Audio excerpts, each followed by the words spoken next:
Well, good afternoon. Good afternoon.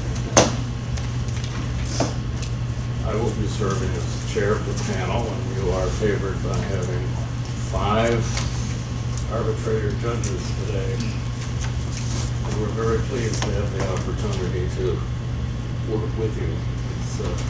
For some of us who've been here many years, it's always a treat.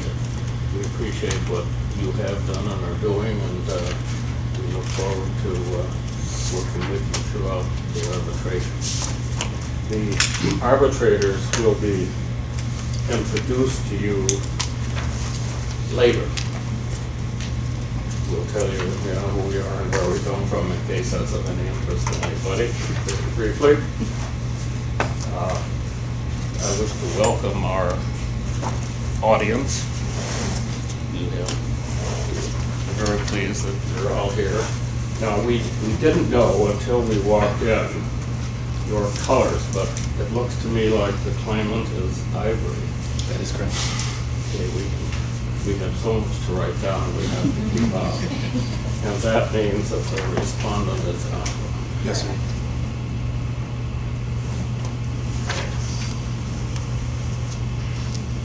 Before we begin the arbitration, are there any preliminary questions or matters that you want to raise? Yes, there are, Mr. Chair. I just have a few preliminary matters before we get started. Okay, we'll come to those. Oh, sure. I think because we'll actually start the arbitration, I'm talking about things that you need to discuss before we actually start.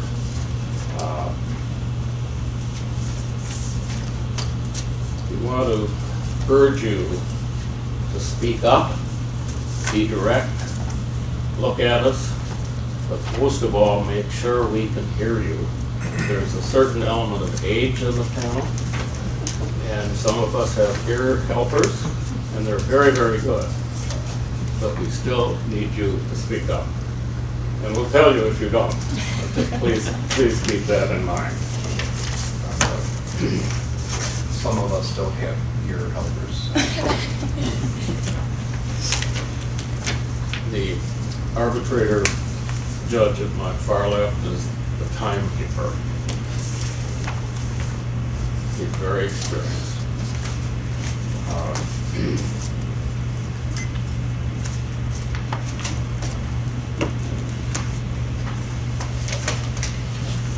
Is the claimant ready to proceed? Yes, Mr. Is the Chair. respondent ready to proceed? We have a few housekeeping matters to address at this time, if possible. Yes, we'll take the claimants first. Sure, absolutely. Okay. Yes. Mr. Claimant, Mr. Burns, right? Yes, sir. Thank you. We have a few preliminary matters to address, starting with objections. Will the panel be permitting a response or give an automatic ruling? If we think a response is needed, we'll ask you. Okay, perfect. But if the objection is sufficiently obvious to us, we won't ask to spend time doing it. Thank you. Per ABA rules, claimant closes last. Will we be following that protocol today?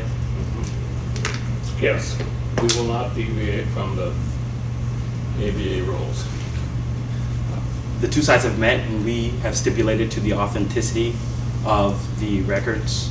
However, we would like to admit as we proceed. Not in advance, in other words. Not in advance. Okay. And in front of you, you will find the 3 binders. These are claimants. Provided to you is both the exhibit binder and a copy of the record. As for time, we will be keeping track of our own time. Good. However, we would like to ask for a account of our time after our case in chief and before summations. If that's okay. You are welcome to do so. Thank you. At this time, claimant has no further preliminary matters. Good afternoon, members of the panel. At this time, I'd like to briefly introduce myself. My name is Jordan Nickerson, and I, along with my co-counsel, Rachel Earlback, represent the respondent in this matter, Torno Spa and Resort. Again, we have a few very brief preliminary matters as well. First, along with the respondent, we've also provided you with black binders. On the cover of those binders, you will see photographs of counsel, as well as our 2 witnesses, Ms. Gabrielle Martez and Mr. Morgan Paul. Now, as opposing counsel stated, we expressed that we were willing to stipulate to the admission of the evidence, but they preferred to admit as we go along. Third, we've spoken with opposing counsel as well. I'm curious, why do you want to do that? We expressed our willing to stipulate to authenticity as well as admission. They prefer not to.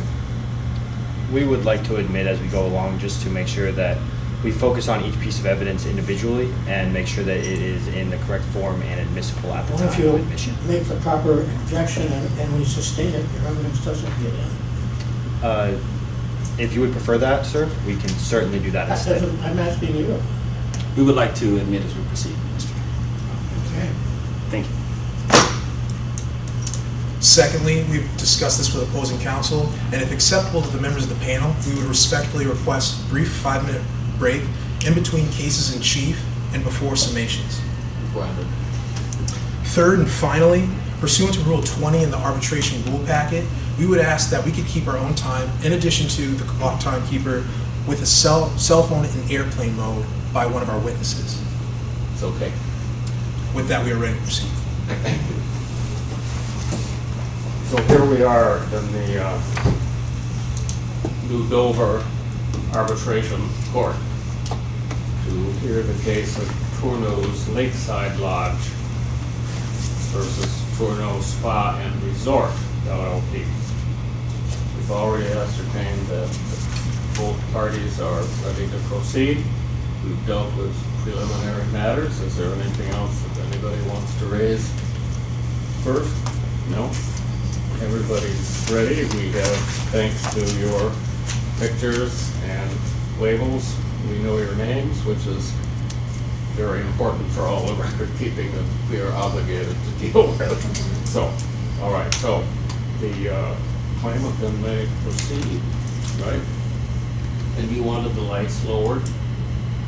No, not at this time. For respondents' opening statement, we would request the lights be dimmed, if We've acceptable. We have agreed to that, as Okay. long as we can still see you. Okay, perfect. But we didn't know that both sides didn't want it. We're very happy to keep the lights on until you ask us to Okay. turn off for a particular purpose, which would only be opening and summation. Yes. Okay, May I proceed? please. Good afternoon. My name is Xavier Burns, and alongside my co-counsel, Alex Burge, we represent the claimant, Tourneau's Lakeside Lodge.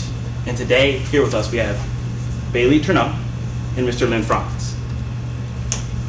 3 strikes, members of the panel. 3 strikes created customer confusion. Strike 1 occurred when Gabriel Martez continued the use of the Tourneau family name.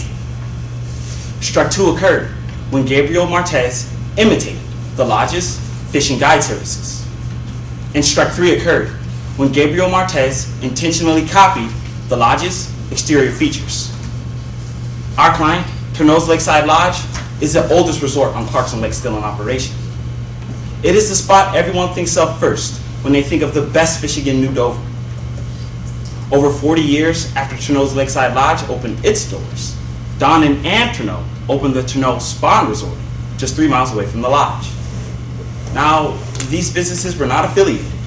However, the lodge's original owner granted Don and Ann permission to use the Tourneau family name for their luxury spa business. The spa became the first operation near Clarkson Lake that was not all about fishing. In 2015, Ann retired and sold the spa to Gabriel Martez. The spa continues to host the Tourneau family name, except now the spa runs a fishing lodge. In 2016, Ms. Martez purchased Martin's property, providing the spa with a new lakeside presence.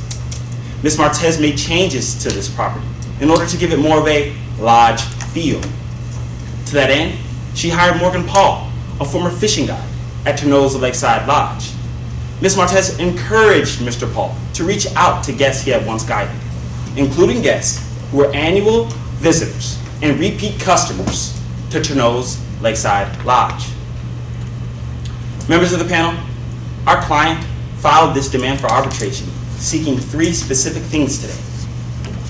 We ask that first, you award a cease and desist order prohibiting the spa's use of the Tourneau family name. Second, that you award damages due to the SPA's use of the lodge's proprietary trade dress. And lastly, that you award damages due to the misappropriation of the lodge's trade secrets. As claimant, it is our burden to prove by a preponderance of the evidence that the SPA infringed on the lodge's proprietary trade dress and the SPA misappropriated the lodge's trade secrets. As a result, and in accordance with our experts' findings, we will show that our client has lost approximately $488,000 in damages. To meet our burden of proof, we will call two witnesses today. Our first witness is Ms. Bailey Turneau. As owner of Turneau's Lakeside Lodge, Bailey will describe how the lodge has employed successful business practices for the last 70 years. She'll explain how there has always been some confusion surrounding the Turneau family name, and that this confusion escalated once Ms. Martez took ownership of the spa. She will tell you how after acquiring the spa, Ms. Martez made changes and purchased Martin's property, and then suspiciously mimicked the lodge's exterior features. Further, she will tell you about Morgan Paul, a former fishing guide at Turneau's Lakeside Lodge. She will tell you how Morgan Paul grew up around the lodge, and how Morgan Paul was lured from the lodge to work exclusively at the spa. Additionally, she will tell you how Morgan Paul was trusted with private customer information and encouraged by Gabriel Martez to use said information to the benefit of the spa. Lastly, she will tell you how the lodge has suffered a substantial decrease in bookings as a result of all of the shady business tactics employed by Gabriel Martez. Our second witness is Mr. Lynn Franz, the former manager of operation at Turneau Spa and Resort. Lynn Franz will tell you how Ann Dunstan initially hired him, and how he stayed on as manager after Gabriel Martez took ownership of the spa. Lynn Franz will describe the changes that took place at the spa, and how he thought it was apparent Gabriel Martez was trying to create a mini copy of the lodge. Additionally, he will describe the confusion that took place that he witnessed firsthand. And finally, he will tell you how it was the culmination of all of these changes that ultimately led Turneau Spa and Resort out of the luxury market and caused him to part ways with Gabriel Martez. Members of the panel, the spa is no longer the non-fishing alternative on Clarkson Lake. The spa not only resembles the lodge, but it directly markets to and serves the same clientele as the lodge.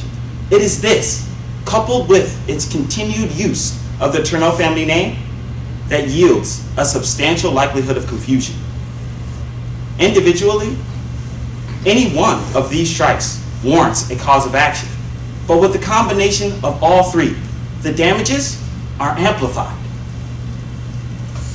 Members of the panel, at the conclusion of this arbitration, my co-counsel Alex Burge will come back before you and ask that claimant's request prohibiting the spa's use of the Turneau family name be granted, and that you award damages of $488,000 in its entirety, plus costs and interest, and any other remedy that this panel deems appropriate. Thank you. Respondents opening. Yes, members of the panel, may we have a brief moment to dim the lights? You know how to do it.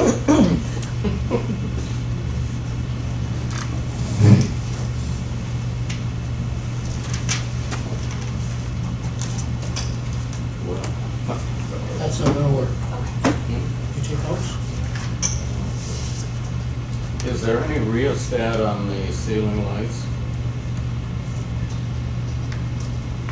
Or is there any way to have fewer I think you can just turn than all four on? If you turn the circle ones off, how you just had it, I think if you turn the fluorescent ones, so like that, and then try to turn off the main ones. Yep, Is that That's okay. acceptable? That's okay. Yeah. that we can deal with. You want us to make the notes? Yes. See,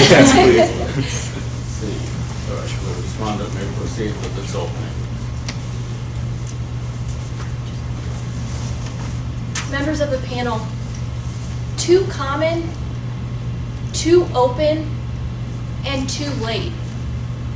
3 things that you are going to hear a lot about throughout today's arbitration. Would you like to introduce yourself to the panel? Sure. My name is Rachel Earlbeck, and I, along with my co-counsel, Mr. Jordan Garrison Nickerson, represent the respondent in today's arbitration, Ms. Gabrielle Martez. Now, you're going to hear about 3 things throughout today's arbitration proceeding. Claims involving trade dress infringement, misappropriation of a trade secret, and trademark infringement. Tourneau Spa and Resort is owned by Ms. Gabrielle Martez, but that hasn't always been the case. And today it's important for you all to understand the history of the spa. The spa opened in 1986. It was run by Donald Tourneau and his wife Ann Dunstan. In 1987, Don's father granted the spa use of the Tourneau name for its business. Don and Ann continued to run the spa under the Tourneau name until they got divorced in 1997. At that point, Miss Dunstan continued to run the spa using the Tourneau name. Miss Dunstan ran the spa until 2015, when she sold the spa to Gabrielle Martez. You will hear that after Ann Dunstan passed away in late 2015, Gabrielle took full ownership of the spa. And you will learn that this is when the troubles began between Gabrielle Martez and Miss Bailey Tourneau. The spa and the lodge were 2 completely different places on the lake. The spa catered to a more luxurious client base, people who weren't as focused on going out on the lake, people who wanted to wine and dine while they stayed in a luxurious location, while the lodge was more focused on people who wanted to be on the lake, in the outdoors. And so, after Miss Martez took ownership, she continued to target these same people who wanted a luxury stay. And you will hear that her business was booming and she needed to expand. Fly fishing was growing in popularity, and her younger guests wanted to learn to fish. So she purchased lakeshore property. And you will hear that this is when Miss Martez met with Miss Tourneau about some confusion between the 2 businesses. Miss Martez showed Bailey Tourneau the letter granting the spa use of the Tourneau name for the business. And you will learn that this is the first time Miss Tourneau saw this letter, and she was surprised. But the 2 agreed to disagree, and no one agreed to change their name. Throughout the remainder of the season, Gabrielle Martez made changes to her buildings. She even made changes to her staff. Gabrielle Martez and her longtime manager, Lynn Franz, parted ways in late 2016 after their relationship had deteriorated. It was after Lynn Franz left the business that Miss Martez hired Morgan Paul, a local fishing guide, the best on Clarkson Lake. She needed expertise to teach her younger guests who wanted to fish how to fish. And you will hear that this is when Gabrielle Martez heard from Miss Tourneau once again. She was upset that Gabrielle had hired Morgan Paul, who did some independent contracting work for the lodge. But this wasn't Miss Tourneau's only concern, and today there were 3 main concerns that Miss Tourneau had. The first concern was with the new buildings that Miss Martez had purchased along the lakeshore. There were cabins and a main building that Miss Martez revamped. She made the insides just as luxurious as the main building. However, because she was along the lake, she had to keep those cabins looking like cabins on a lake. And she kept with a common theme on Clarkson Lake. We will hear that the elements she used on these buildings are common to many businesses on Clarkson Lake. In fact, claimant's own expert report will show you that this is a good old-fashioned Clarkson kind of resort. Too common to be considered trade dress. The next concern Ms. Tourneau had was with the business contact information that Morgan Paul had obtained. As part of Morgan Paul's job, he had to take guests out on the lake. To do that, he needed to coordinate what clothes to wear, what equipment to bring. So he needed those guest numbers. And Morgan Paul will tell you today that he became friends with those guests, and they provided him those numbers directly to him. You will hear that on a rare occasion, he would get the phone numbers from someone working at the lodge in order to complete his business. And sometimes he had to get it from the computer system. But you will hear that Mr. Morgan Paul was not being sneaky about it. He was not stealing these numbers from the lodge. These numbers were easily obtained and cannot be considered a trade secret. They are too open.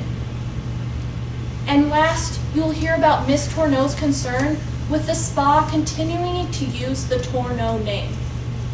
Even though she was aware of the letter granting the spa use of the Tourneau name for the business.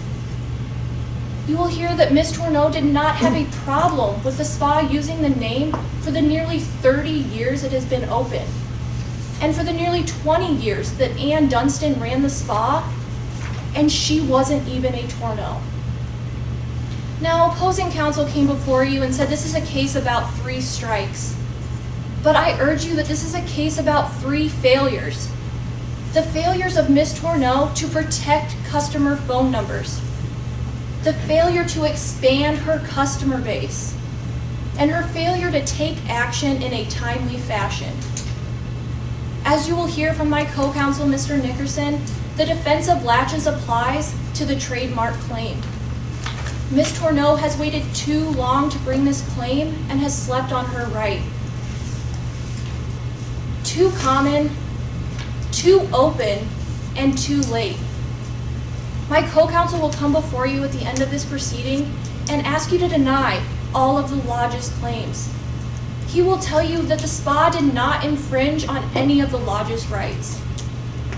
We will ask you to allow the spa to keep its building designs, to allow Morgan Paul to continue fishing with customers that he had built business relationships with, and ask you to allow the spa to continue using the Tourneau name like it has for the past 30 years. Thank you. Would the 4 witnesses please rise? As a matter of efficiency and to minimize interruptions, we will swear the 4 witnesses all together.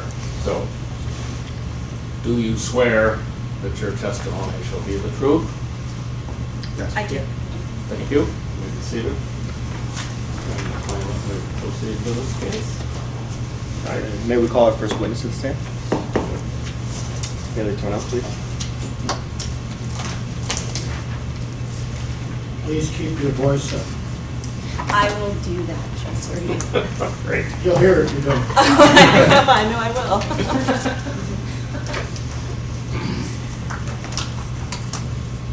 May I proceed? You may. Good afternoon, Bailey. Hello. Can you please say your full name and spell your last for the record? Yes, it's Bailey Tourneau, Tourneau. Bailey, where do you live? I live on Clarkson Lake in New Dover. How long have you lived there? I grew up there my whole life. I went away for school for a little while, but then I ended up coming back to live at my family's lodge. What lodge is that? Tourneau's Lakeside Lodge. Are there other fishing lodges on Clarkson Lake? There are a number of other lodges on Clarkson Lake. How does Tourneau's Lakeside Lodge compare to the other lodges? There's absolutely no comparison. We are the first place that people look to come for the best lake and trout fishing in the Clarkson Lake area. What type of guests come to visit Clarkson Lake? Tourists mostly come to visit Clarkson Lake. How does Tourneau's Lakeside Lodge market to these tourists? Well, the lodge has been family owned and operated, so we've developed relationships over time.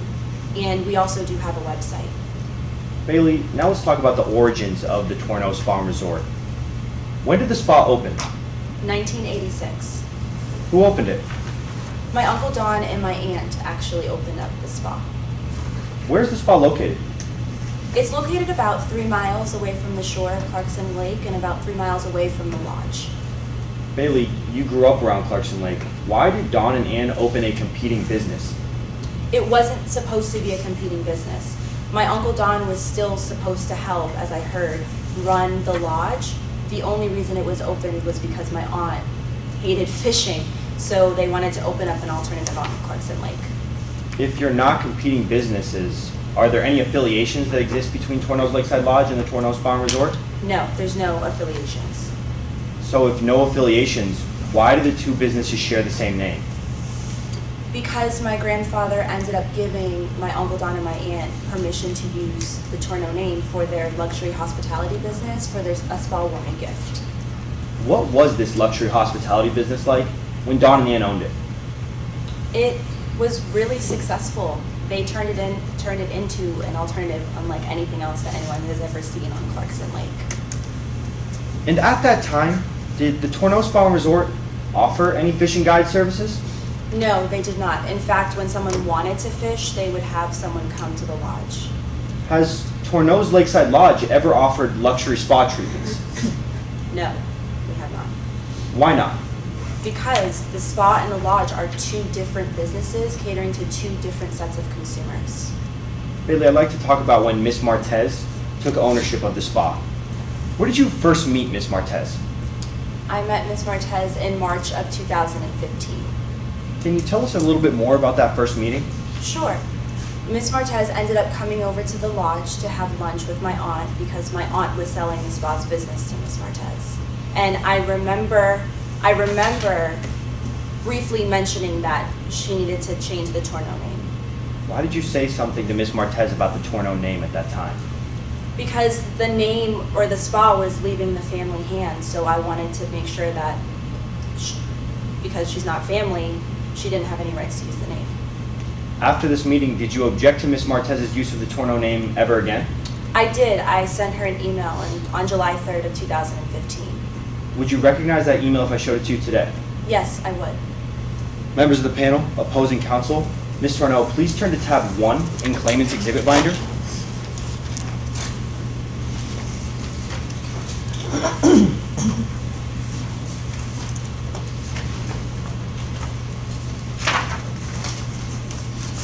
Do you recognize this email?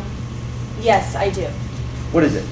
This is the email that I sent to Ms. Martez How do you know? because I sent it.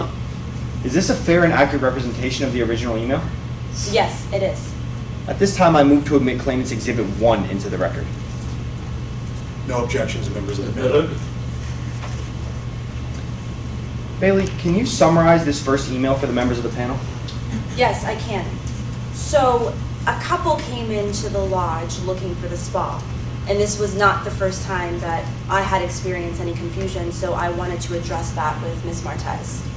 What was the problem when you sent this first email to Ms. Martez? I only had one problem, and it was the fact that Ms. Martez was using the Torno name. Did Ms. Martez respond to this email? She did. What did Ms. Martez's response say? Well, if you look at the next email below my first one, she basically said that she also had experienced, or she understood my frustration. She had experienced customer confusion herself, but she didn't do anything to change the Torno name. At this time, was there any further communication between you and Ms. Martez? No, there was no communication. Why not? There was a number of reasons. First, my dad ended up dying of lung cancer, and he died later that year. I was running the lodge all by myself, and it was the first time that the lodge has ever been run by just one person. And honestly, I wanted to resolve this amicably because that's the way that everyone has always done on Clarkson Lake. We've built so many relationships that I wanted to do it the Clarkson Lake way. So Bailey, when was the next time you had an opportunity to speak with Ms. Martez and solve this the Clarkson Lake way? I called Ms. Martez in March of 2016. And what prompted that phone call? I ran into Lynn at a birthday party, and he had told me that Ms. Martez was trying to Objection, create... this witness is testifying to hearsay.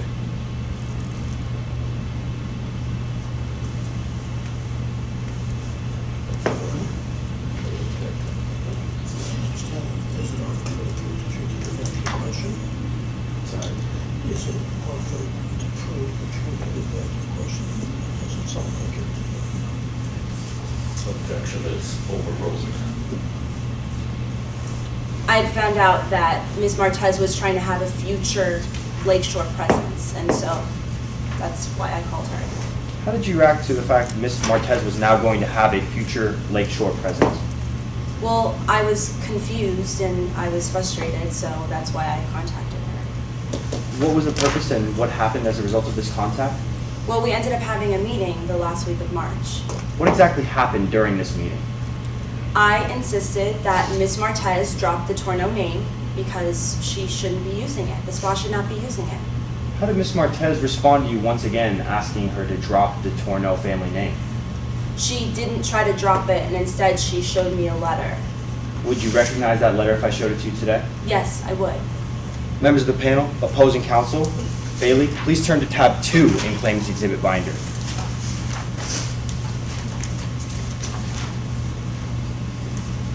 Bailey, do you recognize this document? Yes, I do. What is it? This is the letter that my grandfather gave to my Uncle Don and my aunt, How do you know? because my grandfather signed it and it's on lodge letterhead. Is this a fair and accurate representation of the original letter? Yes, it is. At this time, I move to admit Claimants Exhibit 2 into the record. No objections. Admitted? Bailey, could you summarize this letter for the members of the panel? Sure. So my grandfather gave permission to my Uncle Don and my aunt to use the Torno name for their new luxury hospitality business as a spa warming gift, but it was addressed to my Uncle Don and my aunt directly. What was your response when Ms. Martez showed you this letter? I was shocked, but to tell you the truth, I was a little bit more frustrated because I didn't see this letter when I had addressed my concerns about the name change with Ms. Martez a year earlier. What happened after you were shown this letter? I was really frustrated, and in an effort to calm me down, Ms. Martez let me see the spa's construction. What construction did she show you? She was very detailed about the way that the cabins looked, but she was extremely vague about the way that the main building looked. Can you elaborate a bit on what this main building was? Sure, this is a main building that was actually on the shore of Clarkson Lake, and it turned out to be a mini copy of my lodge. What ended up being the outcome of this meeting?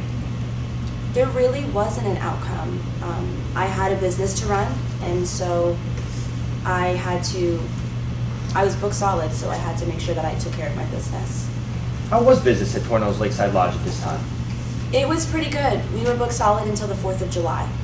What about after July 4th? We had experienced some cancellations due to poor weather, and then things picked back up in August and then slowed back down a little bit into September. What happened in September? Well, between August and September, we lost Morgan Paul. How did you respond to you losing Morgan Paul?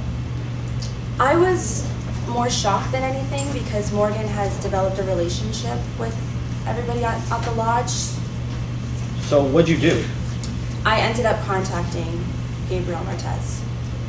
Bailey, why did you contact Miss Martez again? Because now I had two problems.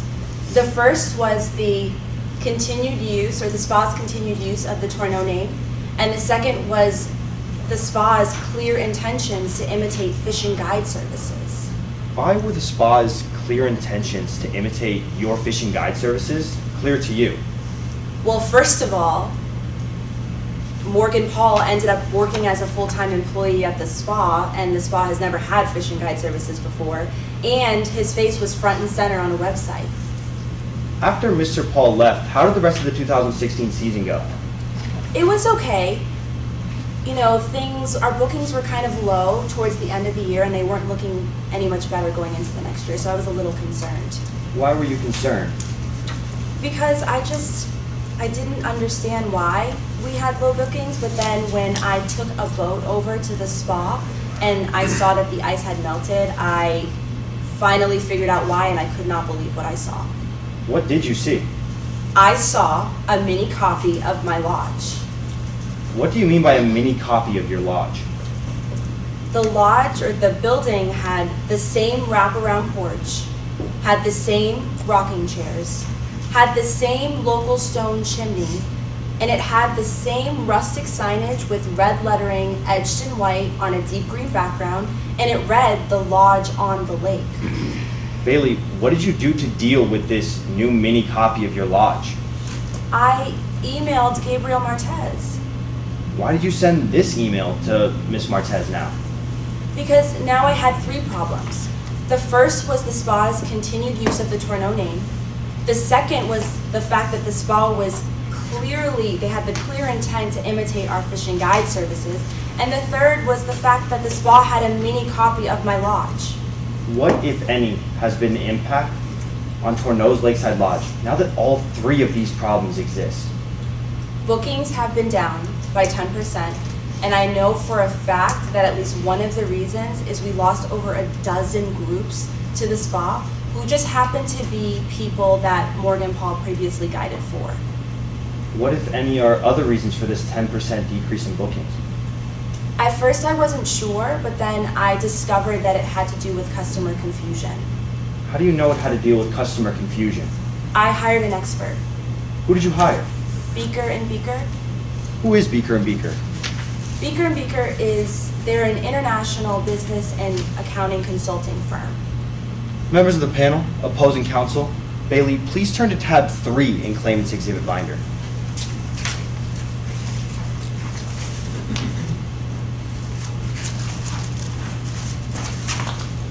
Bailey, do you recognize this document? Yes, I do. What is it? This is the report from Beaker and Beaker How do you know? because I received it. Is this a fair and accurate representation of the original document? Yes, it is. At this time, I move to admit claimant's exhibit 3 into the record. No objections. Exhibit 3 is admitted. What did Beaker and Beaker do? So Beaker and Beaker basically took financial and booking records from 2012 to 2017 from both the lodge and the spa, and they also conducted a telephone random survey. What did Beaker and Beaker find?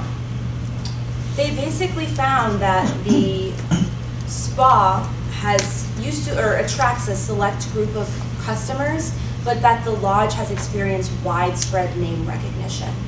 Billy, could you read the second to last sentence on the first page aloud for us, please?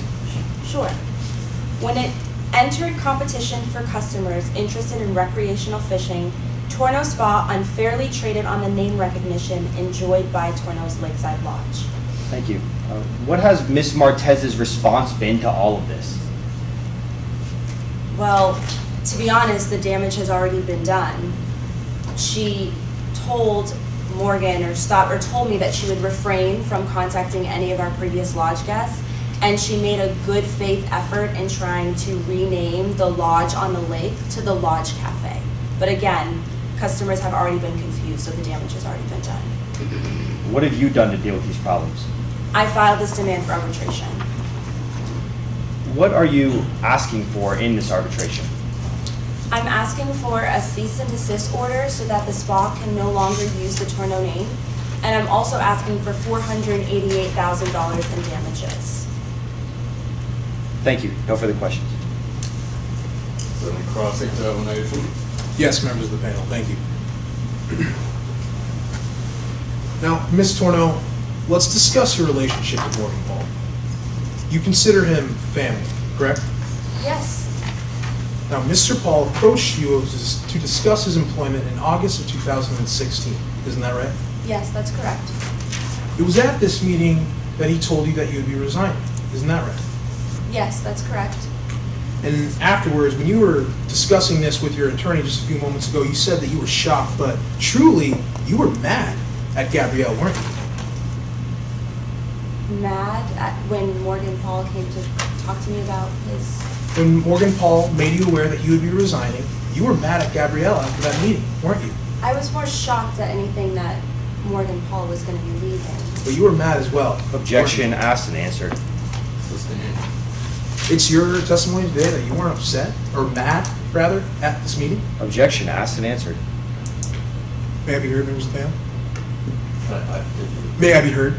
briefly. I'm initiating an impeachment of this witness, and so that's why I asked it for a second time. Overruled. So you had your deposition taken in this case, did you not? Can I answer your question? Absolutely. So I said I was shocked, but you can say I was upset. Now, you're claiming today that Mr. Paul took or stole confidential information from your business now, isn't that right? Yes, because he did. Yet, while he worked as an independent contractor at your business, he was a fishing guide. He was a fishing guide. And through this role, he directly interacted with guests consistently, didn't he? Yes, he interacted with guests. Let's shift gears now and discuss the first time that you and Ms. Martez had a meeting. This meeting took place in March of 2015, like you stated with your attorney, is that correct? Yes, that's correct. Now, at this meeting, you were surprised that Ms. Martez was selling the business to someone who you consider is an outsider, isn't that right? Yes. Yet, despite this claim, you were impressed with Ms. Martez at this meeting, weren't you? Objection outside of the scope of the direct. Overruled. Do you need me to repeat the question? Yes, please. Yet, despite this claim, you were impressed with Ms. Martez at this meeting, weren't you? Yes, I was impressed with her along with a lot of other member people in the league. In fact, in a lot of ways, you still like Ms. Martez a lot, don't you? I do. I've been trying to resolve this from the beginning, and that's why I constantly contacted her to see if we can make changes so that we didn't have to be here. I wanted to do things the Clarkson Lake way. I appreciate that response. Now let's move ahead in this timeline here. The next time that you sat down with Ms. Martez was in the March of 2016, you stated with your attorney, correct? Yes. Now, during this meeting, you demanded that the spa drop the Torno name, right? Yes, I did. Because she was not a Torno. She is not a torno. She still is not a torno.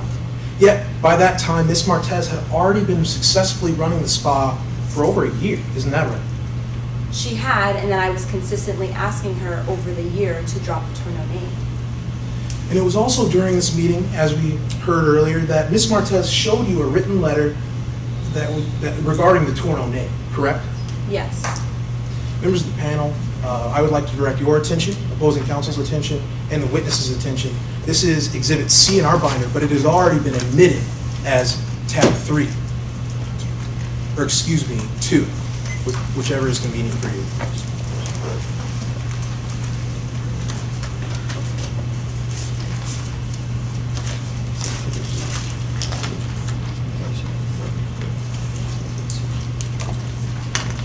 Now, when you saw this letter, 3, I'm sorry, 3, no. You want this one? No, the letter. yeah, we're talking with the letter. So in our binders, Exhibit C in tab 2. Yeah.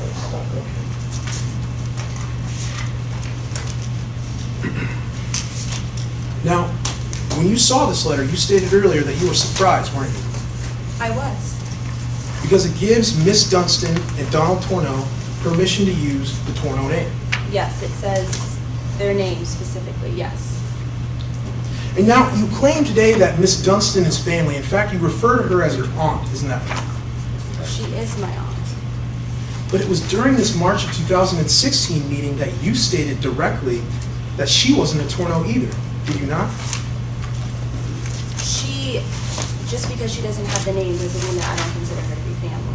I appreciate that, but that's a yes to my question, isn't that right? It says Don and Ann Torno, right? Yes, but my question to you is, during this same exact meeting, you stated that Miss Dunstan was not a Torno, didn't you? Yes. You two are not biologically related. No, but you don't have to be biologically related to be family. In fact, she didn't even take the Torno name even when she married Donald, did she? No, she didn't.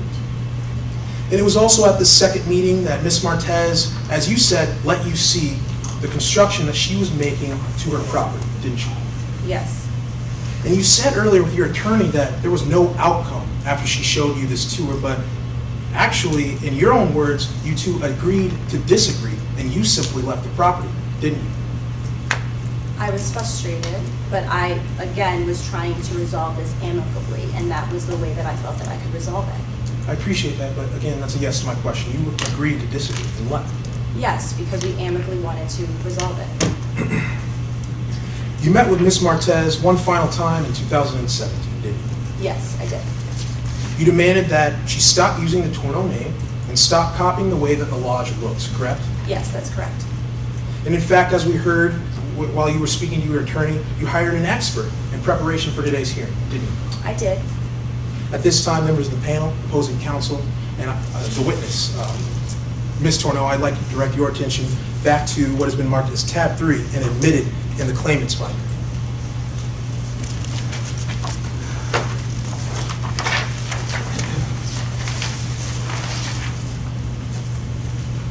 Now, Tisha Nelson, the expert witness that you hired, alleges in this report that there may have been confusion between the two businesses, correct?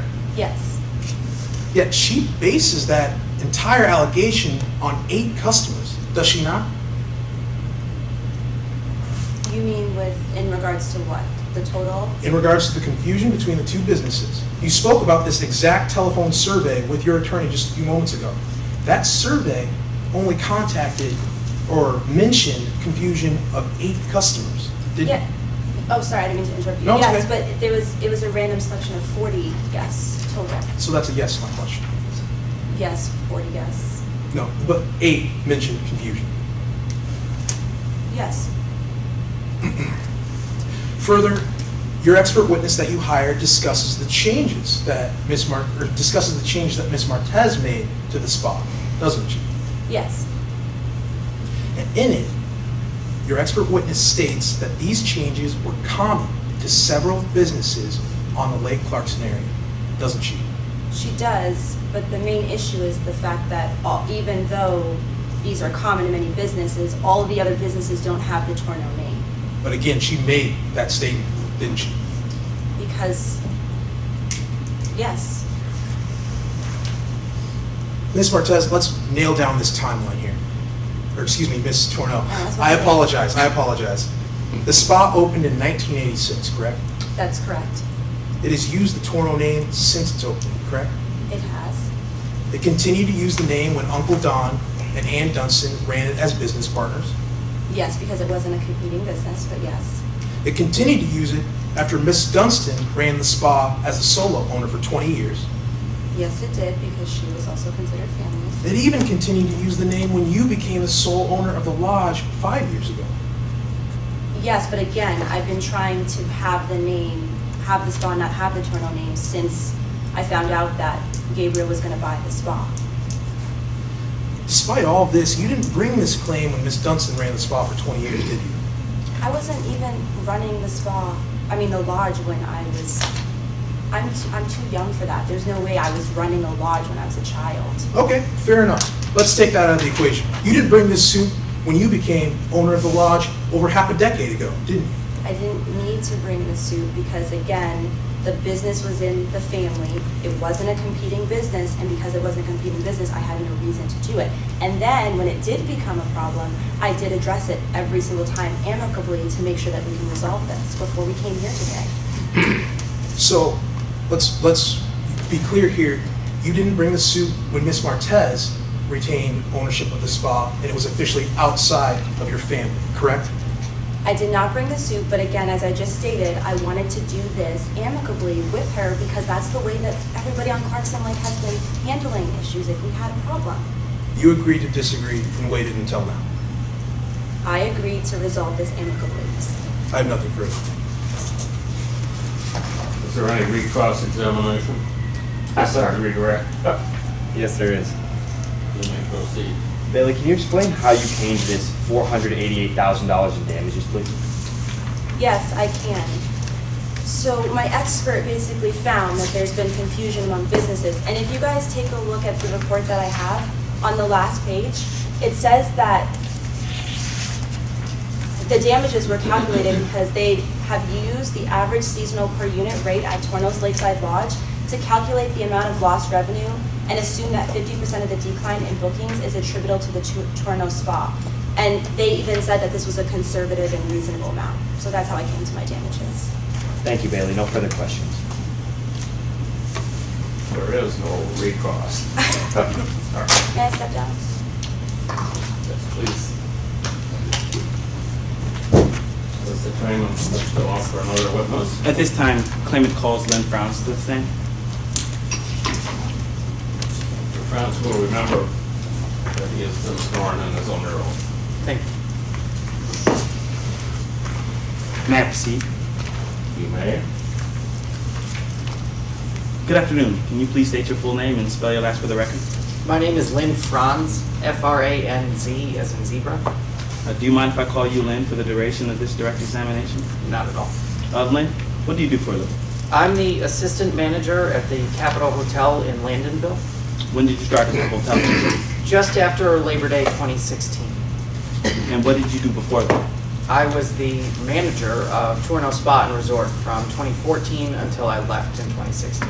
Who did you work for while as manager of Tourneau Spa and Resort? I worked for Ann Dunstan when I was first hired until she sold the business to Ms. Martez, and then I worked for her until I left. As manager, what were your responsibilities at the spa? Well, under Ann, I was hired to pretty much run the business, but when Gabriel took over, I was dramatically reduced in my role at the spa, and I only ran the day-to-day operations until I left. How did you feel about this dramatic reduction in your role? Well, ultimately, that's one of the reasons I ended up leaving the spa. I felt like I was just another employee and that my opinion was no longer valued, but the job I had originally sought was no longer there either. Let's talk about your time as manager at the spa under Ann. Sure. In your opinion, under Ann, why do customers come to stay at the spa?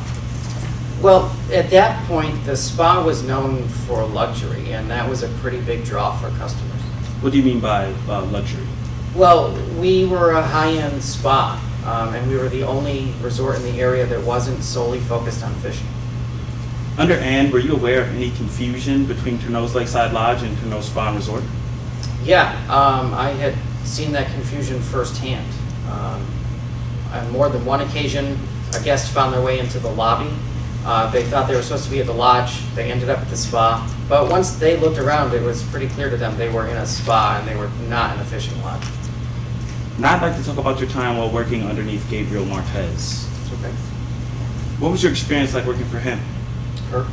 Oh, sorry, excuse me, her. We got along well enough personally. Professionally, we had some differences of opinion about some of the changes she wanted to make when she bought the spa, and I wasn't so sure about all of those changes. What were some of the changes that she wanted to make? Well, the main one was that she wanted to bring the spa to the water. So to do that, she purchased the Martin's property. What was your reaction to the purchase of Martin's property? At that time, I thought the idea was great, that her plans were right on target. You said at that time. Has your opinion since then changed? It has. Once she showed me the plans for what she had planned to do with the property, it became clear to me that she was just trying to move the lodge's baby brother down to the lake and call it the spa. What do you mean by the Lodge's baby brother? Well, I mean, the resemblance was clear.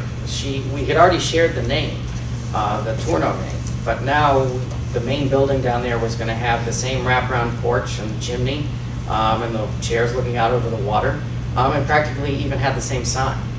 As manager, what did you think about Gabrielle Martez's renovations? I told her that she had gone too far and that everyone was going to see what she was trying to do. But she called it an homage to the traditions of the lodges on the lake and didn't take my opinion seriously.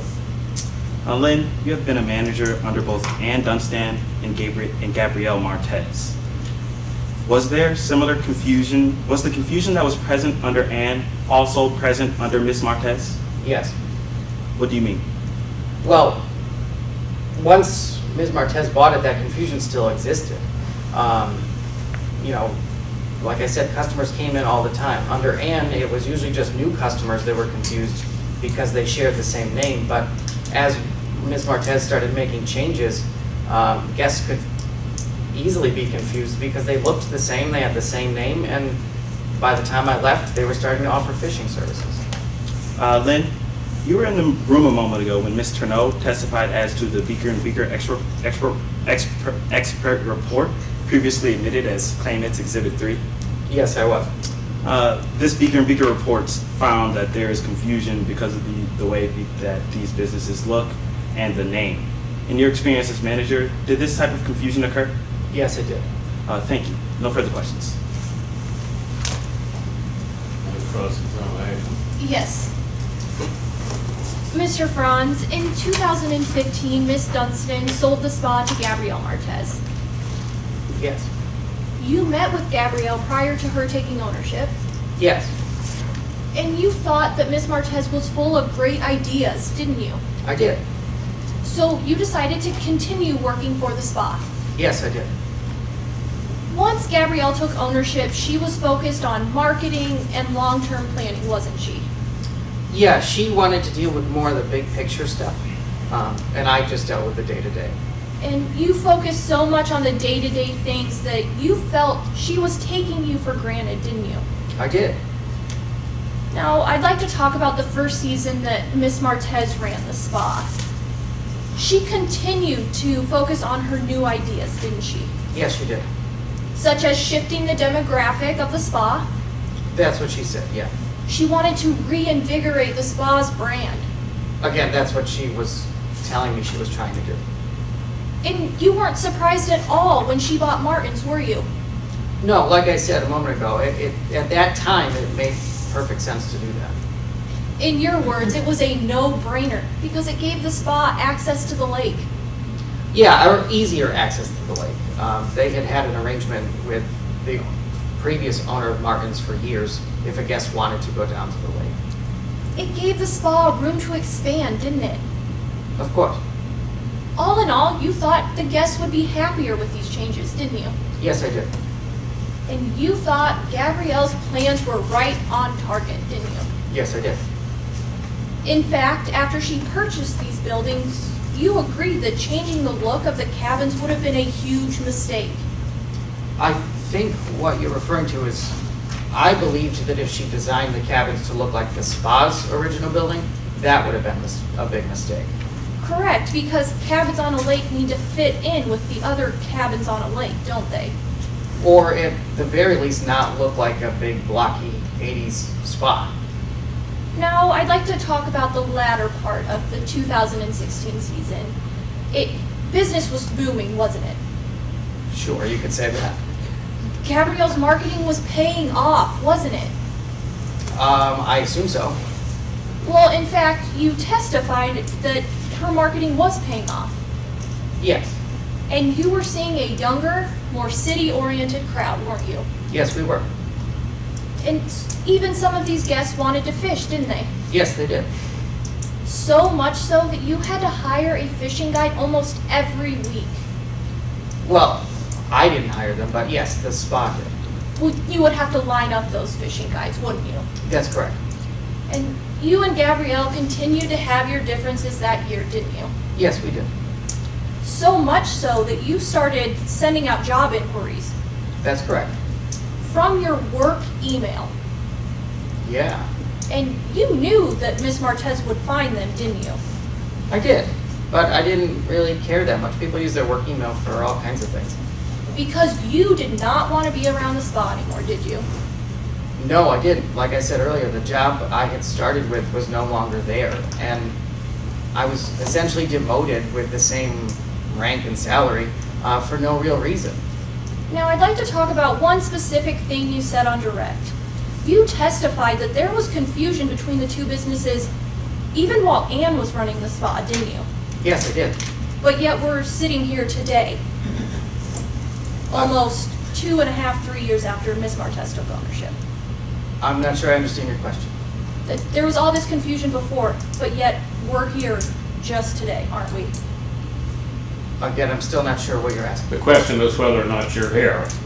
Oh, yes, I am here today. That suit was not brought until today, or until recently, That's correct. even though there was confusion for over 3 years. I can't say why this suit was being brought. I've just been asked here to testify about my experience. Thank you, nothing further. Redirect.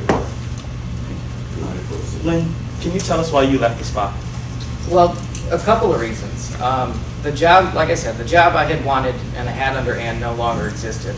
And the spa was not the same resort it was when I started working there. Now we were doing all this other stuff. We had a fishing guide service. We were on the lake. It just wasn't the same job I had started with. But on top of that, my opinion wasn't being valued. And maybe if it happened, we wouldn't be here today. Thank you. No further questions. Does that conclude the claimant's case? Yes, at this time, claimant closes his case. And this is the point, Mr. Burns, where you wanted to know how much time you used? Yes, please. Well, we'll ask arbitrator Judge Michael. Thank you. Okay, give me a second here, if you don't mind, patience. Mr. Arbitrator, I believe with opposing counsel, we had agreed to take a 5-minute break. I was just about to say, if it's easier for us to take a 5-minute break to allow you. It'll take me 5.5 minutes. No, Break time. Do you want them to take a break before or after? No, go ahead. Thank you, sir. Please take your break. Thank you, Mr. Chair. The break will continue long enough to hear about the time, and then we'll resume the timekeeping. I have for the claimant 37 minutes and 56 seconds, and for the respondent, I have 23 minutes and 11 seconds. You said remaining, correct? No, we didn't. It's 37 minutes spent. Spent. Used? Thank you. 7 minutes. 36 seconds. 56?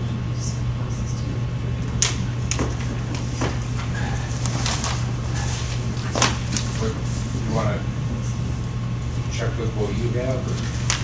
Yeah, so we had about, we had spent. I'm sorry. I did an addition here. Sure. My apologies. You're fine. You gave me a heart attack over here. Yeah. You gave me a heart attack. Okay. What do we read? I'm sorry. Except they actually add up to about the time. They add up to about an hour, and that's what we've been doing. Right. Yeah. We started at 2:04 and we put it 2:57, 3:57. 2:57. Well, 27. That sounds more about that. Right, 27, right, spent, correct? 27:56 spent. That's okay, that's 20 minutes. right in line with what I have, yes. My apologies. No, hey, we're good. When I was a scientist, I was much better at math. All right, are you ready to resume? Yes, what is it, panel? So it's time for the respondent's case in chief, I believe. The respondent would like to call Gabrielle Martez.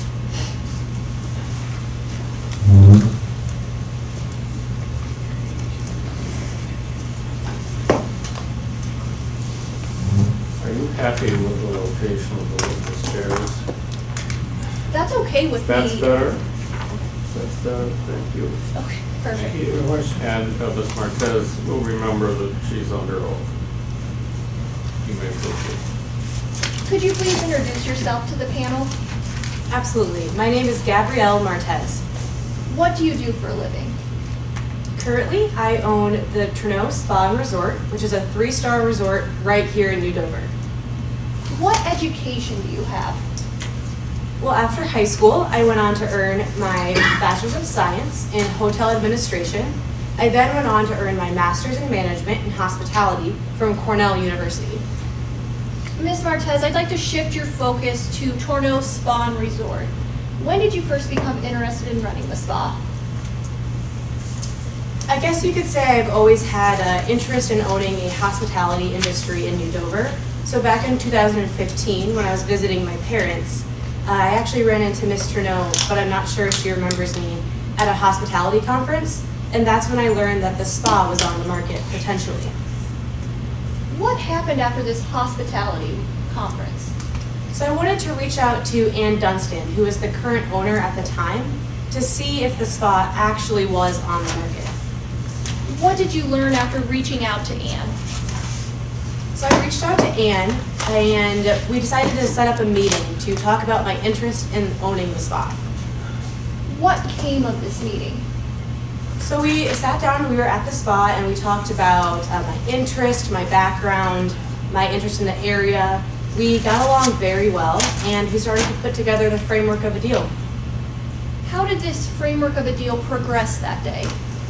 We ended up taking a tour of the property, and then ended up having lunch, where Ms. Tourneau ended up joining us. Did you reach a deal with Ann that day? Yes, after lunch, Bailey ended up picking up the tab. So I think despite some awkwardness when Ann first introduced us and told her that I would be the new owner. I think we ended on good terms. After lunch, we closed up the deal and I purchased the spa. What happened after you took ownership? After I took ownership, I decided I wanted to make some changes. I had some big picture ideas and then some smaller day-to-day things. I decided to run some of these past Anne, but she let me know that I was able to make these changes. Unfortunately, this was the last time that I talked to Anne. What changes did you have in mind? So Anne had passed away, but the changes that I had talked about with Anne included some marketing, some bigger lakeside presence, really just updating the spa. You mentioned a lakeshore presence. Did you end up gaining access to the lake? Yes, previously it was my understanding that if guests at the spa wanted to use the lake, they would go down to Martin's to canoe or kayak. And so I reached out to Mr. Compton, who was the previous owner of Martin's, and decided to purchase Martin's property. Did you make any changes to the Martin's property? Objection, leading. Members of the panel, may I be heard? No, this is directly defamation. Does it suggest an answer? Sorry. Does it suggest an answer? Yes, I was referring to her question insinuated that changes were in fact made. That doesn't suggest an answer, does it? Yes or no? Suggests a yes or no. Right. Now, maybe farther down the line, but that's not a leading question. Yes, Mr. Chair. I'm sorry, could you repeat the question? Sure. Did you make any changes to the Martin property? Oh, yes, of course. So Martin's property was in a bit of, Asked and answered. Well, it was interrupted. Yeah. You may proceed. so Martin's was in a pretty rough shape. I wanted to do some renovations, but structurally the building was in pretty good shape. So I kept the log cabin exterior, but I wanted to add some features to update it a little bit. So I added a wraparound porch, I added a chimney, and I added a sign down there. Why did you make these changes? I guess for two main reasons. One being that it needed to be updated. It was in pretty rough shape. And then two, I wanted the property down by the lake to fit in with other property down by the lake. What happened after you made these changes? Around this time that I was starting to make some changes, Ms. Trudeau reached out to me about an email exchange. I had to think about that exchange for a while. It had been some time at that point, and I decided to meet up with Bailey to smooth things over. What did you do in preparation for this meeting? I had a suspicion that Bailey hadn't seen the letter that Anne had given to me when I purchased the spa, and so I dug out this letter in preparation for our meeting. Ms. Martez, members of the panel, opposing counsel, I would like to direct your attention to what has been previously entered at Claimant's Exhibit 2.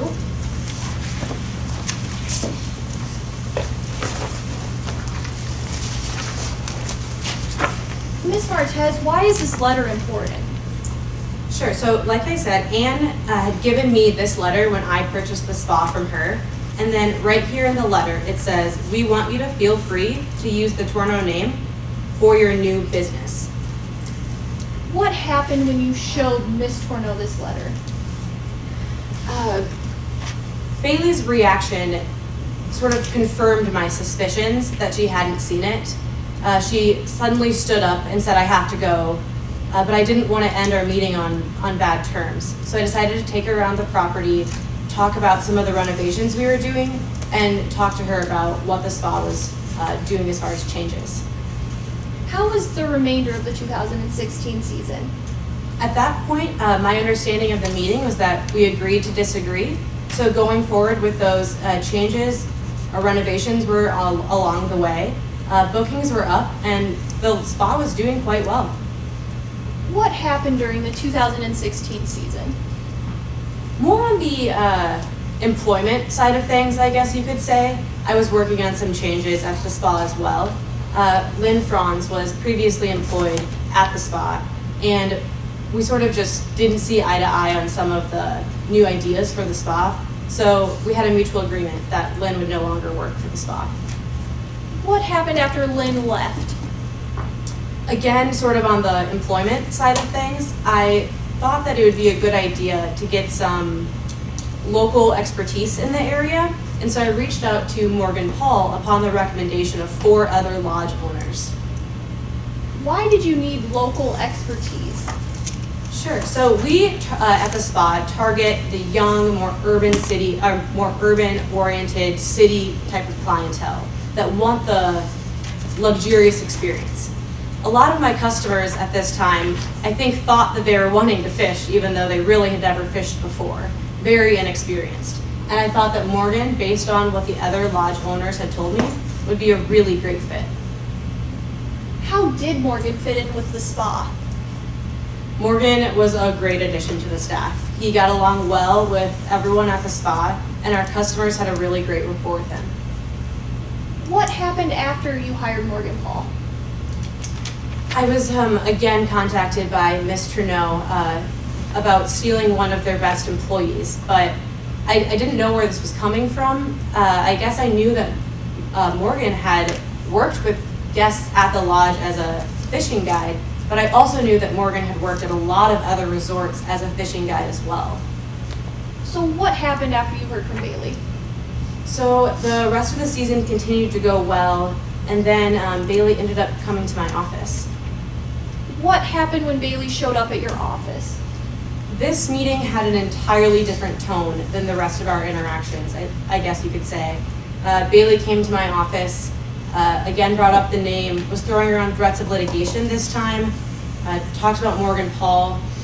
At this point, I didn't think I could calm her down, and so I showed her to the door. What happened after this meeting? After this meeting, Ms. Trudeau did follow up with her threats of litigation. So in preparation for today, I reached out to an expert. Would you recognize this report if you saw it today? Yes, absolutely. Ms. Martez, members of the panel, opposing counsel, I would direct your attention to what has been marked as Exhibit E in the respondent's binder. It is on page 32. Do you recognize this? Yes, absolutely. What is it? This is a copy of the expert report that I received upon consulting an expert. Is it a fair and accurate copy of that report you obtained? Yes, I believe so. At this time, respondent offers Exhibit E into evidence. No objections. Is that noted? Ms. Torno, could you briefly summarize what your expert found? Yes, so this is an expert in the tourism industry. And what the expert found is that the downturn in revenues at the lodge is a result of their failure to reach out to a new customer base, which is exactly what we were doing at the spa. And what are the credentials of the expert that you hired? So the credentials of this expert is they have a bachelor's of arts and a master's in economics and specialize in the tourism industry. Ms. Martez, why or did you ever target a different market? Sure, so I guess different might not be exactly how I'd put it. The spa has always reached out to that luxurious group of people that wanted sort of the almost outdoorsy experience without quite being an outdoorsy experience. And fly fishing was on the rise in the area. And so when my younger group of people wanted to start fishing, we thought Morgan would be a great asset to teach people who really had never fished before. Ms. Martez, why is it important that you're here today? I guess ultimately, I would like this panel to find that the construction that we've done at the spa follows the similarities of many resorts around the lake, and that I used elements that are common to resorts around the country. Furthermore, that Morgan Paul can continue to contact the people that he has worked with around the lake for his whole life. And then lastly, that the Trudeau Spa and Resort is able to use the same name that it has since 1986. Thank you, Ms. Martez. I have nothing further at this time. Thank you, Mr. Chair. May I proceed? Ms. Martez, you would agree that the attraction of the lodge is its timeless nature? Yes, I would agree with that. You know the lodge. You also know that the lodge draws in the same customers year after year. Yes. And you know that these guests were the heart of the lodge's business. I think that sounds right. Around September 2016, you hired the Spots for Fishing guide. I'm sorry, I couldn't understand you. Sorry, I'll slow down. Around September 2016, you hired the Spa's first fishing guide. Yes, Morgan Paul was the first official fishing guide that we've had. And as your employee, Morgan Paul called former clients to come stay at the spa. Yes, that is correct. And you encouraged him to do this? Yes. These were clients who had formerly visited the lodge in some capacity. My understanding is that Morgan had worked with guests at the lodge among other resorts as well. And you never asked him where he specifically got this information? I never specifically asked him, no. And even though you knew that these guests were the heart of the lodge's business, you still encouraged Morgan Paul to contact these guests? Like I said, I knew that Morgan had worked at the lodge, but he has also worked at other resorts as well.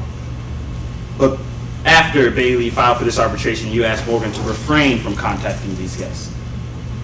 Ms. Trudeau and I can agree that we don't want any bad tension on the lake. It's just not the Clarkson way to do so.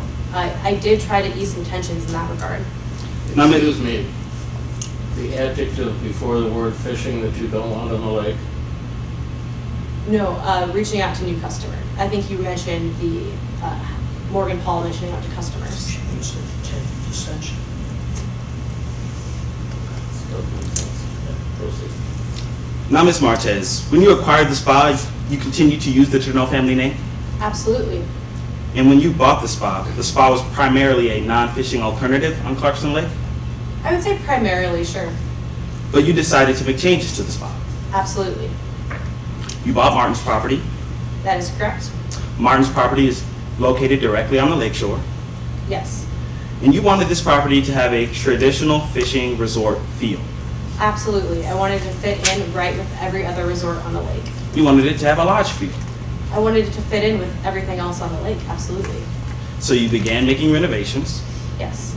You added a porch that wrapped completely around the main building. Yes, a porch was one of the many additions. I also added a chimney and a sign. A sign with red lettering, I think you could say that. edged in white. The sign that we chose to use at the spa was common to a lot of resorts. But to be clear, none of these other resorts also boasted the Trudeau family name. No, my understanding is that there's the Trudeau Spa and Resort and Trudeau's Lakeside Lodge. And all of the features that we just described are also features at Trudeau's Lakeside Lodge. My understanding is these features are common to other resorts on the lake as well. Ms. Martez, as you previously stated on direct, you are the owner and operator of Trudeau Spa and Resort. Yes. And Ms. Martez, in March of 2016, you met with Bailey Trudeau, correct? In March of 2016? Yes. Yes, that is correct. And during that meeting, Bailey questioned your use of the Trudeau family name. Yes, she did. And this is when you showed Ms. Trudeau a letter. Yes, that is correct. Members of the panel, opposing counsel, Mr. Chair, let's take a look at that letter. Please turn to tab 2, previously marked as Claimant's Exhibit 2.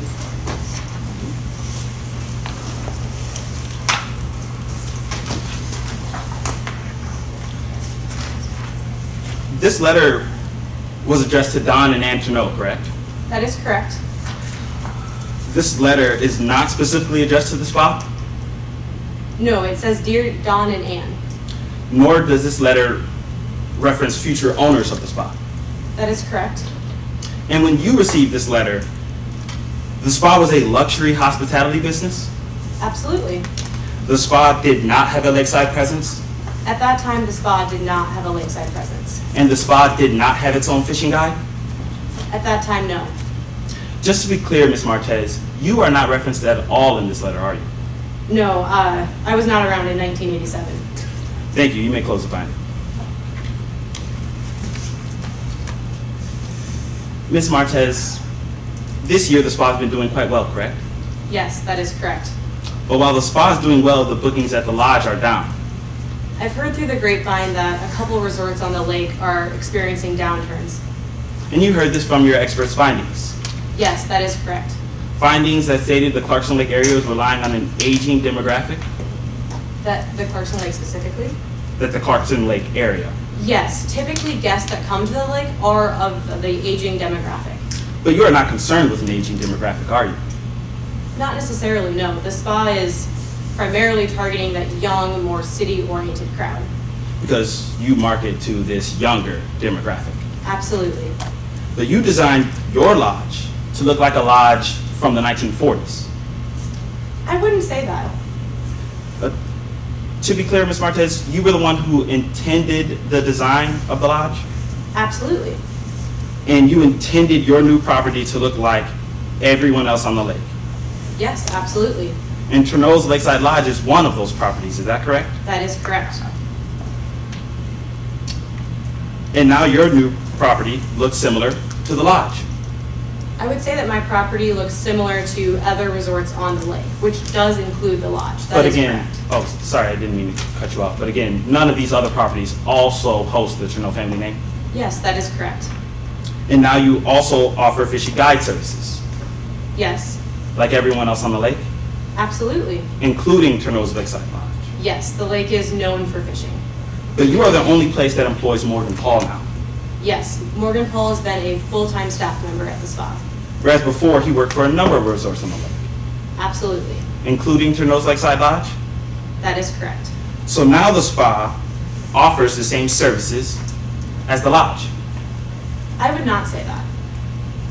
They do both offer fishing guide services, is that correct? While we both offer fishing, we cater to a very city-oriented group of people that have really never fished before. My understanding is people at the lodge are very experienced fishers. Ms. Martez, I was just asking about the specific services, not the clientele. But you do offer the same services as the lodge, we can agree on that? We do offer fishing, that is correct. And you also, you offer these same services, all while sharing the same Treno name Yes, we both have the Torno name. with a competitor on the lake, Treno's Lakeside Lodge. That's correct. Thank you. No further questions. Brief redirect. Yes. Ms. Martez, whose idea was it to reach out to those former guests of the lodge that Morgan Paul had? Morgan came up to me and had expressed that he had reached out to guests, or that wanted to reach out to guests. I didn't object to this, and I thought it was a good idea. Morgan's been around the lake his whole life. And what did you intend by making the changes you did to your business? What did I intend? So I think what I intended was to have a lakeshore presence that blended in with other resorts on the lake. I wanted to accommodate some younger people that were at the spa that wanted to fish that have easier access. Previously, spa guests would borrow martins for the time being, and we wanted an easier access to that. And then to provide someone with expertise to teach these lesser experienced guests how to fish. Thank you, Ms. Martez. I have nothing further. Witness may step down. Does the respondent wish to offer another witness? Yes, members of the panel. At this time, the respondent calls Mr. Morgan Paul to the stand. Mr. Paul, you will remember that you are under oath. Yes.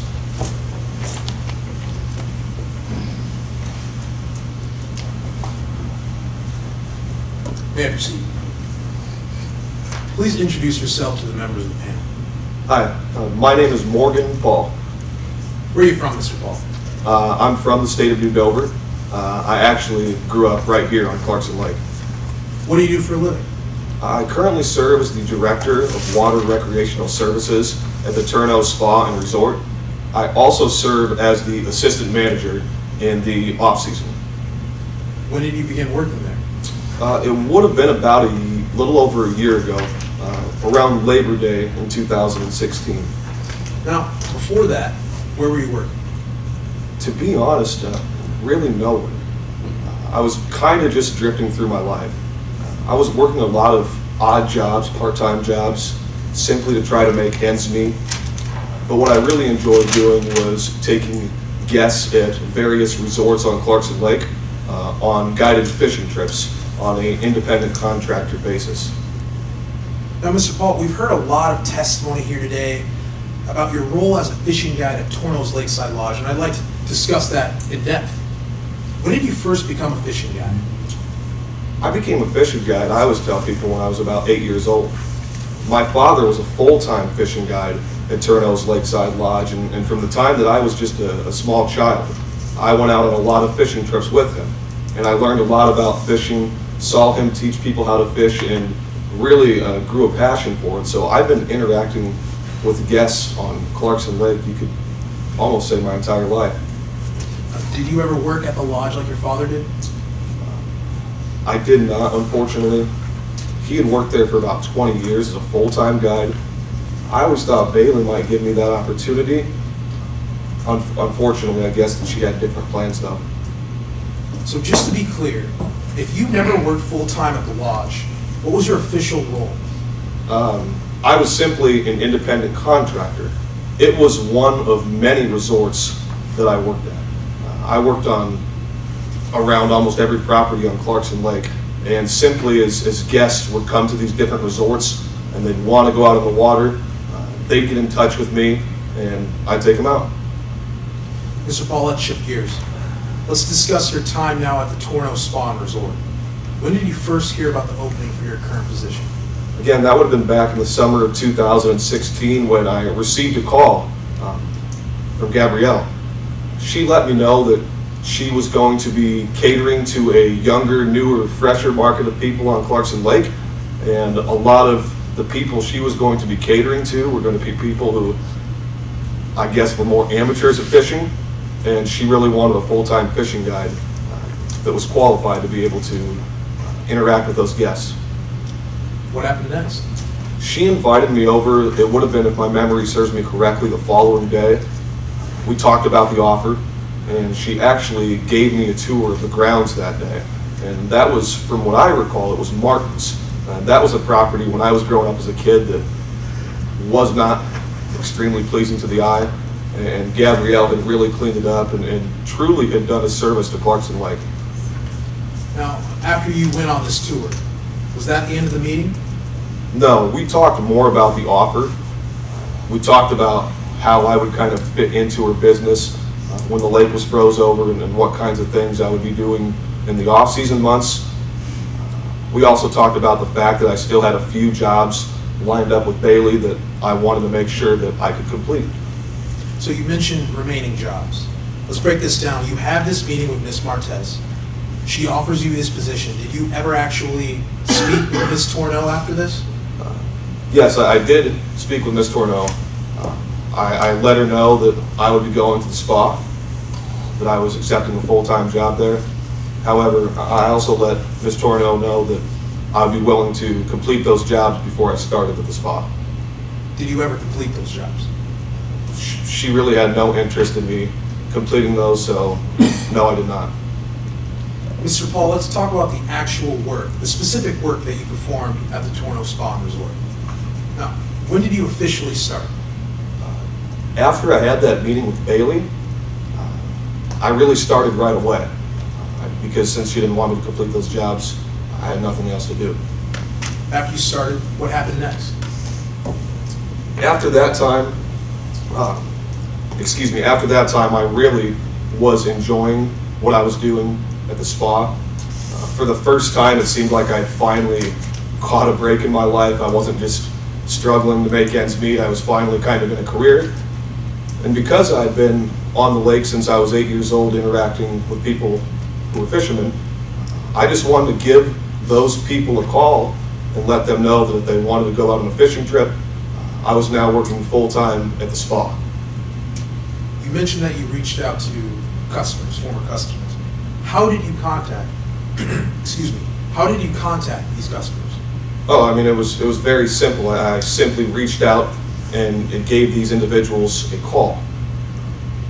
When you're a fishing guide, it's critically important to talk to people, especially before their fishing trips, and let them know what kinds of things they should bring on the boat, kinds of backup gear in case there's inclement weather, all those sorts of things. So I would always get their numbers, and these guests would pretty much always give me their numbers. Now, Mr. Paul, let me be clear. This may be one of the most important questions in this hearing. Just to be clear for everyone present here today, where exactly did you get these customer numbers? I got these customer numbers from the customers.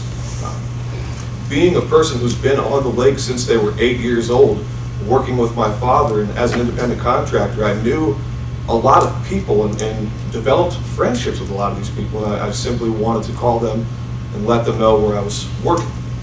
I mean, it's kind of like if I've gotten my hair cut at Great Clips for the last 10 years and the person who cuts my hair moves to Sports Clips. I mean, I'd certainly like to know where they left so I can see them in the future and continue to get those services. Some of these numbers, however, there would be situations where I wouldn't get the number directly up front from the customer. When I was working at the lodge particularly, in those circumstances, I would sometimes get the numbers from somebody at the front desk at the lodge. Sometimes I would get those numbers off the guest records. But even in those cases where I had to get the numbers up front that way, I almost always ended up getting a phone number from the customer once we were out on the boat. Mr. Paul, why did you decide to speak here today? Well, the Clarkson way isn't really to get involved in these kinds of disputes, and I mean, I didn't really want to be here today, but I thought it was important once I heard a claim that I had somehow stolen secret information from the lodge. I thought it was important that I was here because that's really not true. Like I said, yes, there were situations where I did get information off the guest records or from lodge employees, but these were people I developed relationships with. I mean, they were really my customers, and I got all their numbers really myself. Members of the panel, at this time, I have nothing further. Cross-examine. May I proceed? Yes. Good afternoon, Mr. Paul. Hey, good afternoon. Mr. Paul, you stated on direct that you did not work for the lodge, correct? I was an independent contractor. I did work for the lodge, though. So most of your work came from Torno's Lakeside Lodge. A lot of it did, yes. And for this lodge work that was provided, most of these numbers were provided to you from someone at the lodge. In situations where I didn't get numbers from customers directly, absolutely. Somebody from the front desk at the lodge would give those to me. So just to be clear, most of the work at the lodge that you received was given to you from employees from the lodge. I would get numbers from employees at the lodge, that's right. Mr. Paul, a yes or no question, just to be clear for the panel. Most of the work that you were provided from the lodge came from a lodge employee for the numbers. I still think we're on different pages. Yes, when I couldn't get the numbers directly from the customer, in a lot of cases, I would do that. Your answer is yes. Okay, thank you. You had a fee agreement with the lodge, correct? Yes, we did. The lodge charged $200 per trip. Correct. Per this fee agreement, the customers paid the lodge first. Yeah, I'd get $100 of that. So the lodge paid you half. I'd get half of that, yes. So Mr. Paul, these were not really your customers. They were the lodge's customers. I took them out fishing, they were staying at the lodge. Just to be clear, they did pay the lodge first though, correct? That's right. Mr. Paul, in August of 2016, you accepted a full-time position to work exclusively at the spa. That's true. But when you accepted this position, you still had 3 guide contracts with Ms. Torno at the lodge. I offered to complete those remaining jobs too, yes. Ms. Martez was aware of these 3 contracts when you accepted the position, correct? Yes, she was. But like you stated, Ms. Torno told you not to bother with these. Right, she was upset. And Ms. Torno could make that call because these were in fact the lodge's customers, correct? I'm sorry, I didn't catch the first half of that question. Could you repeat it? Ms. Torno could tell you not to bother with these contracts, finishing these lodge guests, because these were in fact her customers. I'm not sure what the legal aspects of it were, but yes, there were individuals who I had lined up that were staying at the lodge. Yes. Just to be clear for the panel, she was the one who could tell you she no longer wanted you to provide services to these guests. Yes. Objection asked and answered. We are here today because Ms. Torno claims you acquired trade secret information. That's what I understand. And this trade secret information is in the form of customer lists. Yes, This customer list consists of guest phone numbers. that's what they told me, yes. You testified on direct that some of these phone numbers were given to you directly. Yes, they were. But just to be clear, once again, most of these numbers did come from the lodge. Not most of the numbers came from the lodge. There were situations, yes, at the lodge, when I was working there, that I would get numbers off the guest record system. That's true. Thank you for your testimony, Mr. Paul. These numbers did come from a password-protected computer, though, correct? There was a password. These numbers could not have been accessed without a password. Not that I know of. Mr. Paul, when you started working for the spa, you took some of the lodge's phone numbers with you. There were people, yes, who had stayed at the lodge, who I had fished with, that I had their numbers. So to be clear, some of those phone numbers were from previous lodge guests. That's true. Gabriel Martez told you it would be fine if you contacted some of these guests. Yeah, I was the one who specifically offered to do it, but she said that was okay. In fact, she encouraged you to reach out to some of these former guests. Yes, But Bailey Tourneau did not give you permission to contact any of her former customers, did you? no, she didn't. In fact, nobody at the lodge gave you permission to contact these former guests. No, they didn't.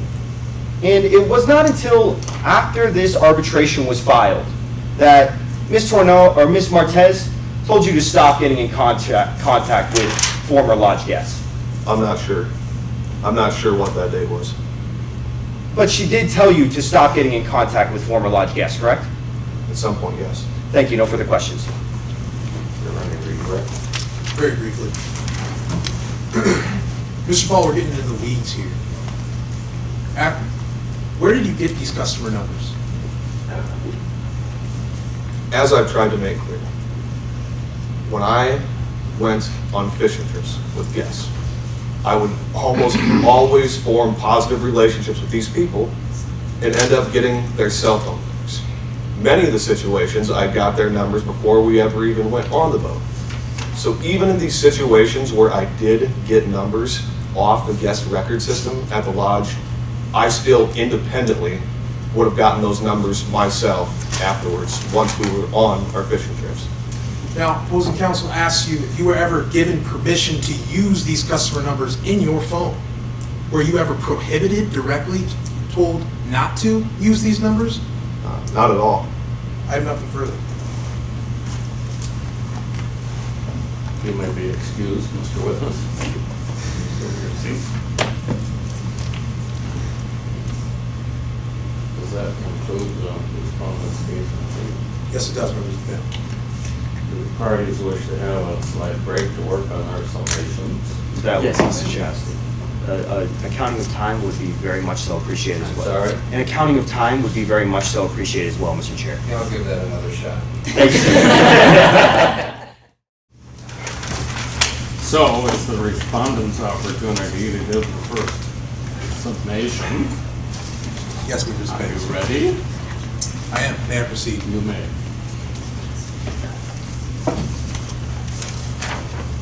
Too common, too open, and too late. Clarkson Lake is quietly nestled in the heart of the Cambridge Mountains on the outskirts of the small city of Gaston. Before I was born, before my parents were born, in fact, before my grandparents were born, families from across the entire state would come to the area to escape from the stress and routine of everyday life. You know, there's nothing quite like hiking to the highest peak and catching the sunset, or going down to the lake and reeling in some of the biggest trout you've ever seen. It's because of this appeal, it's because of this popularity that several businesses have flooded the area in recent years. Now, you've heard about one of these businesses in particular here today, the Tourneau Spa and Resort. You've heard about both the spa and its history. However, now, as you're asked to come to a final decision in just a few moments, we must remember what's most important. As we have heard here today, the Tourneau Spa and Resort was opened in 1986, and it was founded by Donald Tourneau and Ann Dunstan. Together, they ran the business as partners until their eventual divorce in 1997. After this divorce, and subsequently, after Mr. Tourneau moved out of state, Ms. Dunstan was the sole owner until she eventually sold the business in 2015. and you know the owner now. She sold the business to Miss Gabrielle Martez. Thus, for the last 2 to 3 years, Ms. Martez has built upon the spa's successful history by turning it into one of the most popular alternatives on the lake. This is what brings us here today. This is what you are called to decide on now. The claimant in Ms. Tourneau brings forth 3 allegations against Ms. Martez and the Tourneau Spa and Resort. The first, violation of the lodge's proprietary trade dress. The second, a misappropriation of trade secret information. And the third, using the Tourneau name without permission.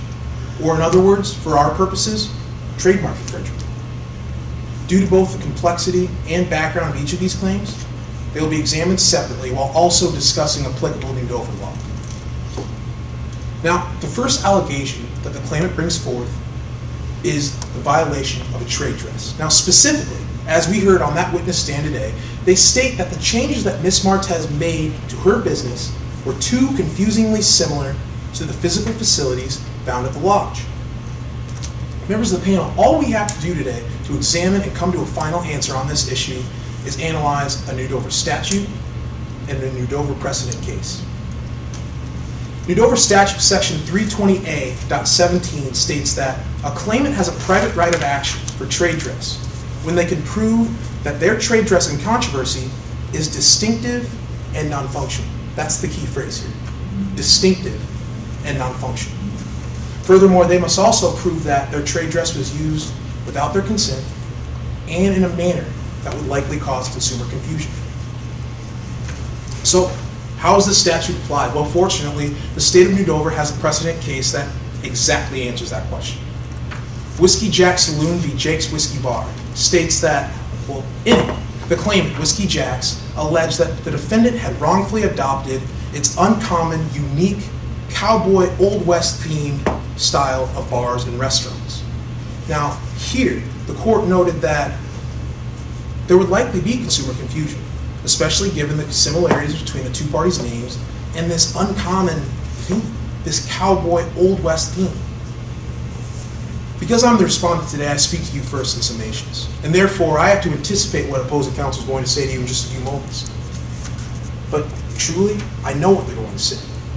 They're going to come up before you and attempt to persuade you that this precedent situation is exactly like what brings us here today.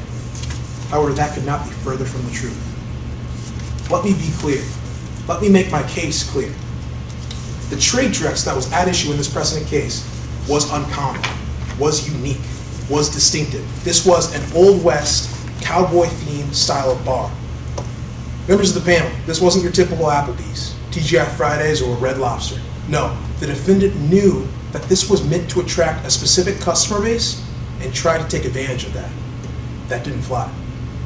However, in our current situation with Ms. Gabrielle Martez and the Tourneau Spa and Resort, you heard directly from her testimony here today the changes she made. A wraparound porch, a stone chimney, and a new color scheme. Furthermore, you heard directly from her that she didn't make these changes to copy or mimic the lodge, but rather to fit in with the overall appearance common among the lake. Excuse me, counsel. Isn't the question in trade dress confusion by the public, not your particular characterization of what you thought was different in the situation we're talking about versus the situation in the case? It's a question of what the public perception would be. Absolutely. Absolutely. And I'm glad. What do you think the public perception would be in a situation like this with these two facilities? I respectfully say, sir, that well, first, we heard directly from opposing counsel's expert witness report. They're basing this confusion, this public mass confusion, upon 8 customers. That's all they could provide. That's the only thing in evidence. Furthermore, we also heard directly about these changes in the same expert witness report. Now, I wish that my PowerPoint presentation would be working today, but in it, it states, he discusses these changes. He discusses the confusion surrounding these changes. And he states, Tourneau Spa had adopted specific design features, what one participant termed a log cabin vibe, that are admittedly common to many businesses on Clarkson Lake. In fact, one participant familiar with the Lake Clarkson area, the public, characterized the appearance of the new facilities at Torno Spa as a good old-fashioned Clarkson kind of resort. So, sir, in response to your question, I'm stating that not only my not only my argument here today, not only Ms. Martez's testimony here today, but their own expert witness is stating that this is too common to be confusing. This is too common to be trade dress. The second allegation that the claimant brings forward is that of a misappropriation of trade secret information. Now, specifically, they state that when the spa hired Mr. Morgan Paul, and when Mr. Paul subsequently reached out to former guests we had taken on fishing excursions as an independent contractor, he stole or took confidential information. Again, all we have to do is look to a statute in the case. New Dover Statute Section 320A.05 states that trade secret information is any information that has independent economic value because it is not generally known or easily ascertainable. Furthermore, misappropriation occurs when the trade secret information of one person is acquired by another who knows or should know that it was acquired by wrongful means. This was applied in the New Dover precedent case of Nodex Software LLC. Now here, this is very similar, right on par with what brings us here today. The claimant alleged that an employee of the defendant gained access to the claimant's customer lead list and subsequently used it to solicit business for the defendant corporation. Key to your decision here today is the court in that matter noted that customer lead lists or customer phone numbers may very well qualify as trade secret information under certain circumstances. However, they made clear and explicit that in order to qualify as trade secret information, it cannot be generally known or easily ascertainable. They reaffirmed the language and intent of the New Dover statute. Members of the panel, we got in the weeds, as I said earlier, on this particular issue. We heard about so many things. However, I want to make clear to you right now, I am not arguing that Mr. Paul never went behind a desk at the lodge and typed in and looked up a customer number. Furthermore, I am fully conceding that it is possible that he received numbers from lodge employees. But he said, even in those situations, he testified to this as well as today and in his deposition, that even in those situations, these numbers were directly and willingly given to him. He didn't ask for them. He didn't perform any underhanded or sneaky behavior. No, he was given to them.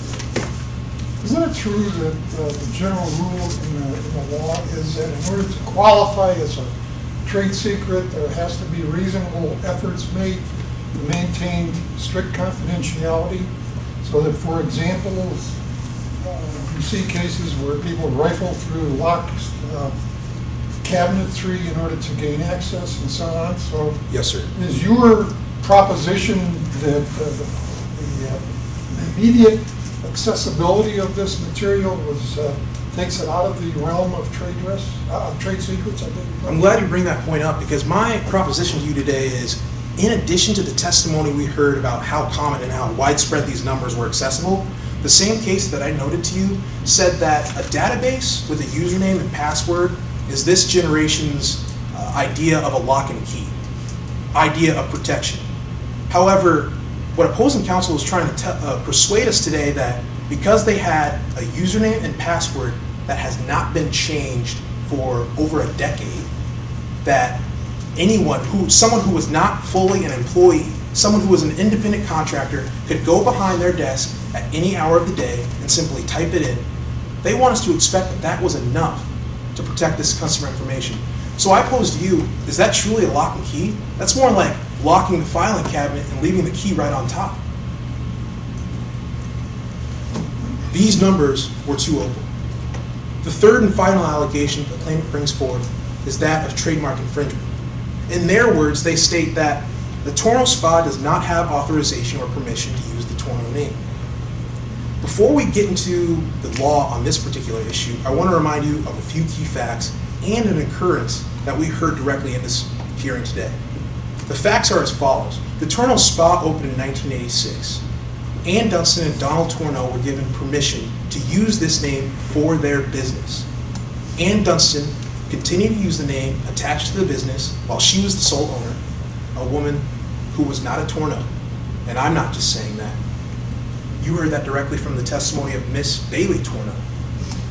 Not only was she not her aunt, there was no biological connection, but she referred to her as not a Torno. It continued to use the name when Miss Torno became the owner of the lodge over 5 years ago, and it even continued to use the name when Miss Martez became the sole owner of the spa 3 years ago. And yet, this claim is brought now. Earlier, we had the cross-examination of Mr. Lynn Franz, and that was eye-opening, because on direct examination, he said that there was confusion occurring even when Miss Dunstan was the sole owner. And my co-counsel asked him about that. Was there confusion with Miss Dunstan? Didn't you say that? He said yes. And then she asked him, and now we're here. Now this claim is brought. And he was like, he was shifty. But finally, we had to ask him, where are we today? We're in arbitration. And when did the confusion begin? Over 3 years ago. The jurisdiction of New Dover has long been a jurisdiction that has recognized the Doctrine of Laches. This common law doctrine states that a claimant who has an unexplained delay for an unreasonable period of time in seeking relief, and this delay would cause prejudice to an adverse party, he is precluded from relief. In other words, in the state of New Dover, you cannot sleep on your right. And that is exactly what we have here today. Miss Bailey Torno is saying the Torno Lodge, the Torno Spa. That is too confusing. This is not going to work. We're going to have chaos on the Clarkson Lake. However, it wasn't too confusing 30 years ago. It wasn't too confusing 20 years ago. But like I told her, let's take that out of the equation. It wasn't too confusing 5 years ago when you became the owner. And it wasn't even too confusing when you agreed to disagree several times over the last 3 years when Miss Martez was the sole owner. Too common, too open, and too late. Opposing counsel said that this case is about 3 strikes, when really, my co-counsel said it better than I ever could. She said it was about 3 failures. The failure to protect your customer numbers, the failure to expand your customer base, and the failure to take action in a timely manner. Thank you.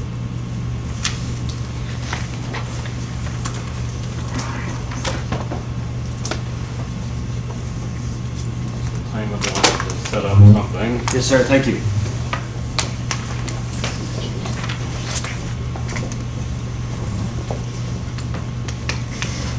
The projector should be fine, the problem is on the computer. Okay. So.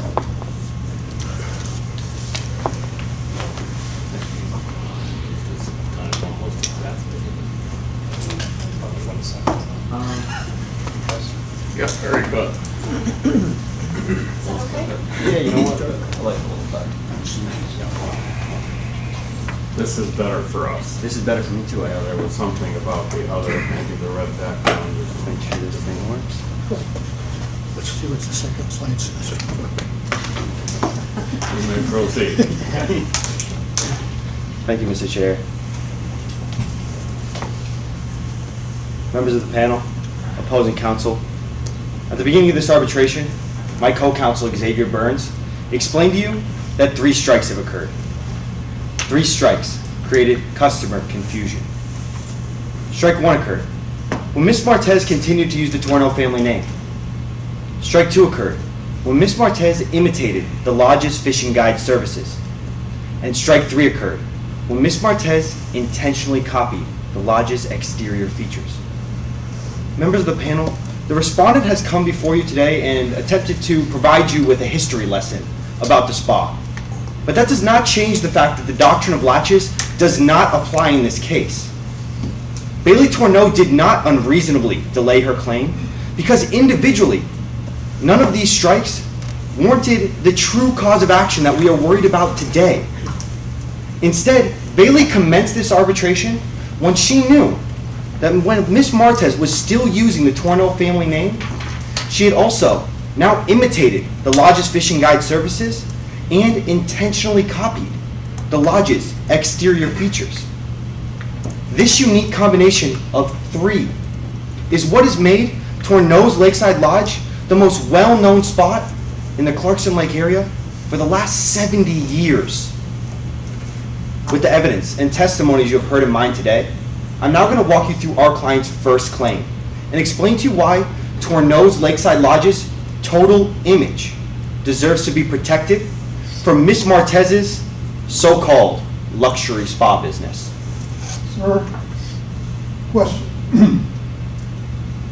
Is it not possible that the changes in the complexion of the facility were intended not necessarily to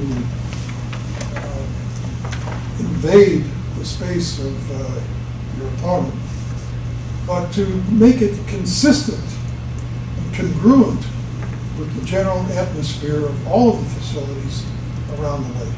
Sir, I'm actually glad that you asked that question. The fourth prong required for trade dress protection is this likelihood of confusion analysis. The respondent has stated that it's just confusion that is within customers and not really alluded to this public perception that exists. When in fact, the likelihood of confusion analysis is a restatement that's issued. A restatement that has been accepted by every federal jurisdiction that's in the country. This accepted restatement balances factors to determine whether similar trade dress deceives consumers as to the affiliation or connection between two businesses. Regardless of whether the respondent was attempting to conform with the rest of the businesses, as we've stated, none of the other businesses in the Clarkson Lake area also maintain the Tourneau family name. The respondent has come here before you today and tried to separate this total image. Tried to state that this total image is only about the features of the lodge, and tried to neglect the fact that the Tourneau name is included in this total image. He tried to do this by stating that the Tourneau name was instead a trademark claim. But members of the panel, Bailey Tourneau is not bringing a trademark claim before you today. This is a trade dress claim. A trade dress claim that includes not only the Tourneau name, but all of the features of the lodge as a whole, which create this total image. The factors relevant to this balance of factors are similarity to the trade dress, relatedness of the services, the respondent's intent in adopting the trade dress, the marketing channels used, and evidence of actual confusion. These factors, balanced against each other, prove that confusion exists and will only continue to get worse in the future if Tourneau's Lakeside Lodge is not granted relief. First, similarity to the trade dress. In addition to sharing the Tourneau name, both businesses have a lakeside presence, a wraparound porch, a local stone chimney, and rustic signage with red lettering edged in white on a deep green background. Second, the parties' services are related. Both businesses are now lakeside vacation spots that offer fishing guide services. Both of these businesses are similarly priced and are within 3 miles of each other on the Clarkson Lake shore. Third, Miss Martez intended to copy the lodge's trade dress. She called her plans for the new lakeside venue in homage to the lodge, and then proceeded to imitate the lodge's trade dress. Fourth, the parties share similar marketing channels. Tourneau's Lakeside Lodge contacts its former guests from a protected customer list. A customer list which Miss Martez gained access to through Morgan Paul, a former independent contractor who most of his business came from Bailey at the Tourneau's Lakeside Lodge.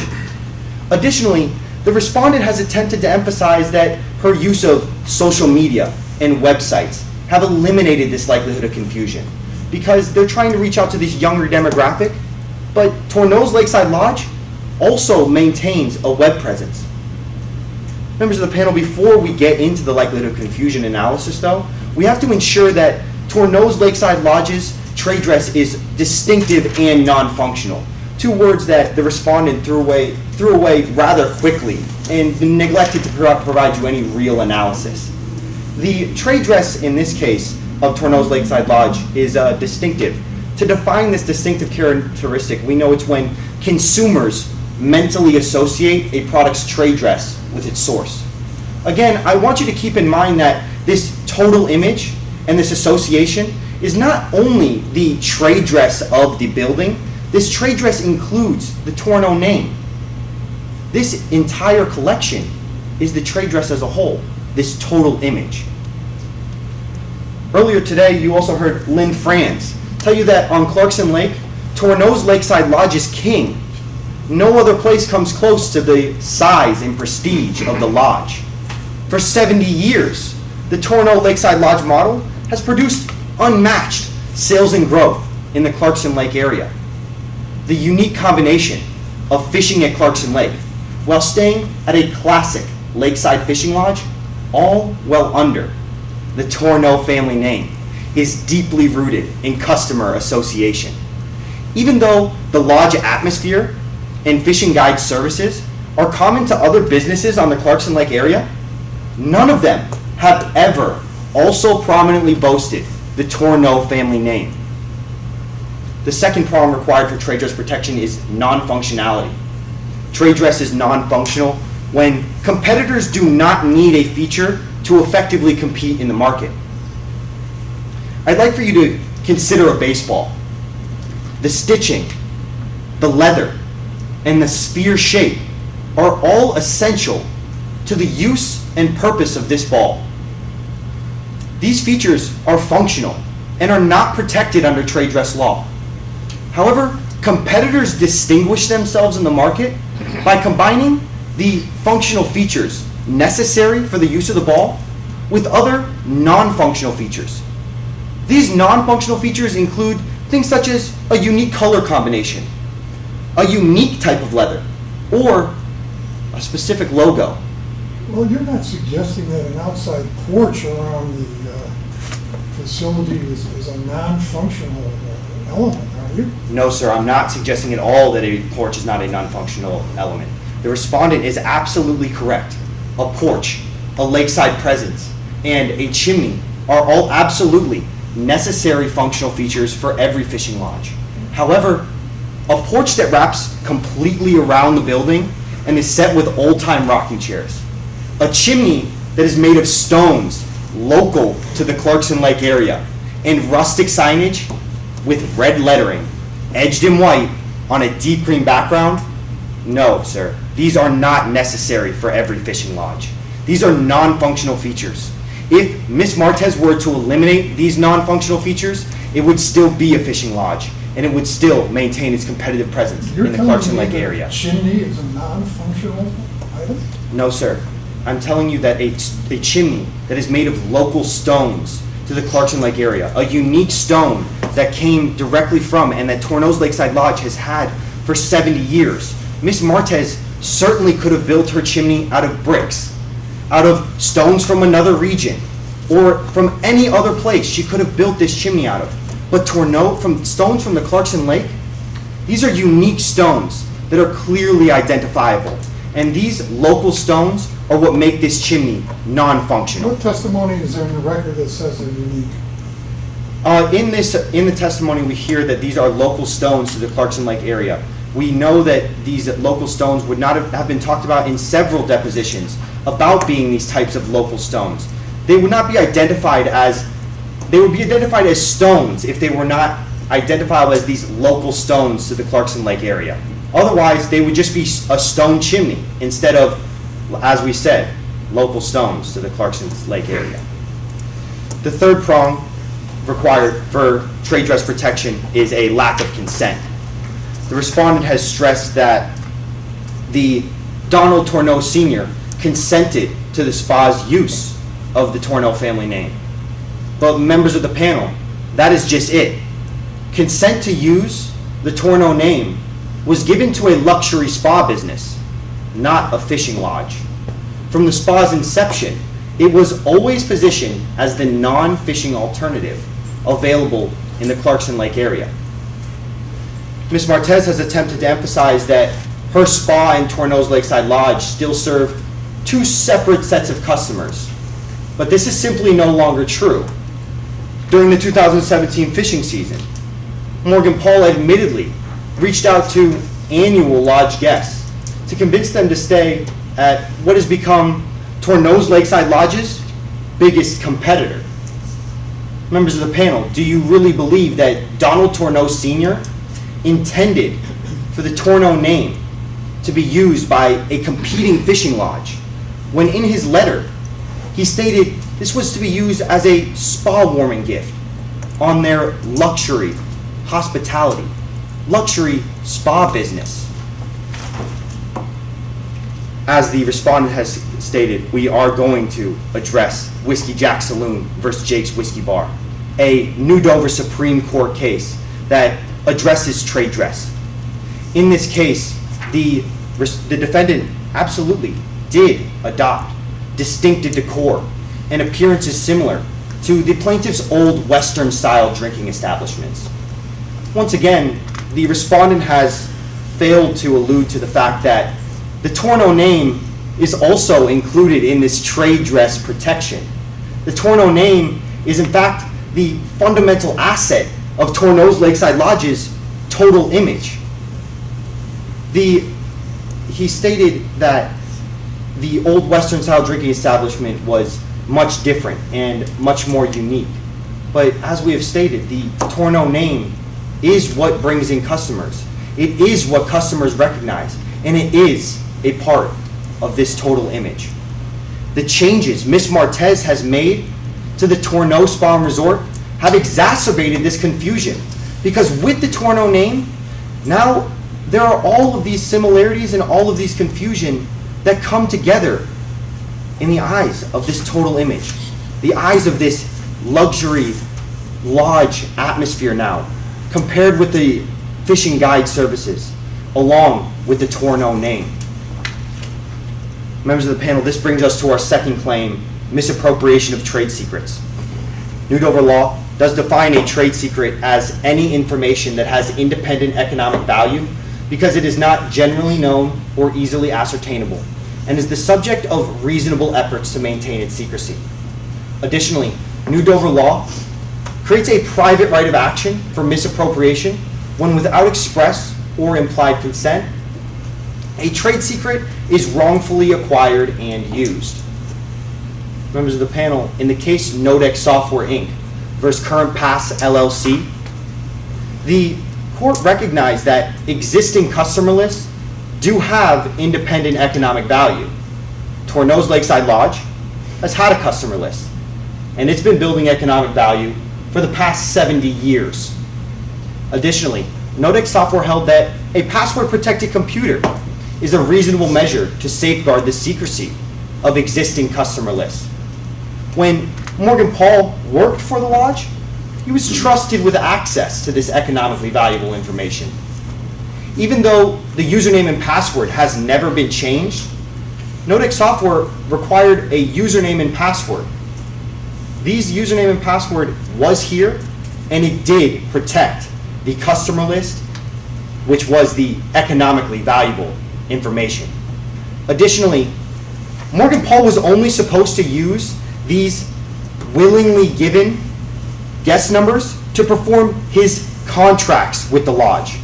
However, in August of 2016, Gabriel Martez poached Morgan Paul's services from the lodge. Gabriel Martez nor Morgan Paul had express or implied consent to continue to use Torno's Lakeside Lodge's economically valuable customer contact information beyond the scope of Morgan Paul's contracts with the lodge. But during the 2017 fishing season, Counsel, given advances in the field of computer software, do you believe that what was considered to be a secure arrangement in the year 2008, year in which Nodex Software was decided, is still true some 9 years later? Sir, as stated in Nodex Software, it's stated that a password-protected computer is this reasonable measure. And you are correct that it was several years later. However, regardless of the fact that the password-protected computer has never been changed, it's not given that an employee at the lodge, people who are the only people who know this username and password, the independent contractor of Morgan Paul, a person who grew up around the lodge. In fact, he stated his father was a full-time employee at the lodge since he was just a young child. I don't know of many people who walk around telling people the username and password of a place that they work at, a place that they are trusted with business at. This guest contact information was protected by this username and password, and although Bailey Tourneau never took the steps to change the information, how could she expect that Morgan Paul would walk around and just freely give out this information as soon as he was hired as a full-time employee by Gabriel Martez? It may not have been the most reasonable thing not to change the username and password, but there's no doubt that we have all maintained username and passwords for an extended period of time, under the inception that our family members and other people that we trust will not simply give this information away at the first opportunity that they have to have a new business venture that they feel is better. In fact, Bailey Tourneau has a right to these customers that she had previously that were taken from her by Gabriel Martez. Finally, as a result of this trade dress infringement and misappropriation of trade secrets, the Tourneau Spa and Resort has cost our client approximately $488,000. Mr. Martez would have you believe that none of her actions have caused any damages to Tourneau's Lakeside Lodge. But, members of the panel, it was not until Ms. Martez, while still using the Tourneau family name, had imitated the Lodge's Fishing Guide services and intentionally copied the Lodge's trade dress, that this decrease in bookings and decrease in revenue officially started to occur. Members of the panel, as you have heard here today, the Tourneau Spa and Resort has 3 strikes against it. The continued use of the Tourneau family name, the imitation of the Lodge's Fishing Guide services, and the intentional copying of the Lodge's exterior features. Any one of these strikes warrants a cause of action, but with the combination of all 3, these damages were amplified. Members of the panel, call out the respondent and award our client a cease and desist order and damages in excess of $488,000, along with costs and interest and any other remedy this panel deems appropriate. Thank you. I have a question. Yes, sir. Why do we have to sit here in the dark to watch that? In other words, did you intend to show us something other than the names of the parties? Yes, sir, I did. The chair, one of the members of the arbitration panel asked me a question. It was a slideshow that was intended to go through a certain amount of steps. We got some good questions right away, and I decided that my voice, my projection, that we could keep us interested and we could keep us rolling throughout this arbitration proceeding. You did. Thank you, We're sir. just amused. Thank you, sir. Can we turn on the lights down? Yes. I like the ambiance in here that we were sitting in as well, so I decided to go with that as well. Thank you. Thank you, Okay, sir. well, this concludes the arbitration hearing in the case of Tourneau's Lakeside Lodge and Tourneau Spa and Resort LLP. Now, we move beyond the hearing to an opportunity for us to do our work and for you to take a break. Don't go very far. We will prepare our comments, we don't have to say anything on the timing, it was just okay, right? Everybody was just under, so nice job. Fantastic. It really was. Thank you, Mr. Chair. very Thank you. So we'll call you back, or the staff will call you back after we've had a chance to. Tourneau Spa and Resort. So we now get to the point of our opportunities to offer some comments to you. And I again wish to welcome our audience, which I presume to be your team mentors or teachers or guiders or whatever. But we love the fact that you come and stay. It's very important. I said we'd introduce ourselves. Michael Weissman has left. He is, he must have had a train or something. But in any event, he is a banking lawyer, a financial services lawyer in a downtown Chicago firm. I'm Michael Fleck. I'm an attorney in Huntley, Illinois, which is about halfway between here and Rockford. I do federal trial work as well as state work. I'm an arbitrator in the 19th Judicial Circuit in McHenry County. It's the 22nd now, Michael. I'm sorry, listen to me. It's been the 22nd for 11 years. Thank you for, Judge Goodluck for telling me that. So, yes, Okay, do you have comments? I do, I do. First of all. Well, wait a minute, I want to do the introductions. Okay. Yeah, Ms. Patrice. Yes. Hi, everyone. My name is Patrice Perkins, and I have an intellectual property focused practice. I do a lot of transactional work and defense work with the trademark trial and appeal court.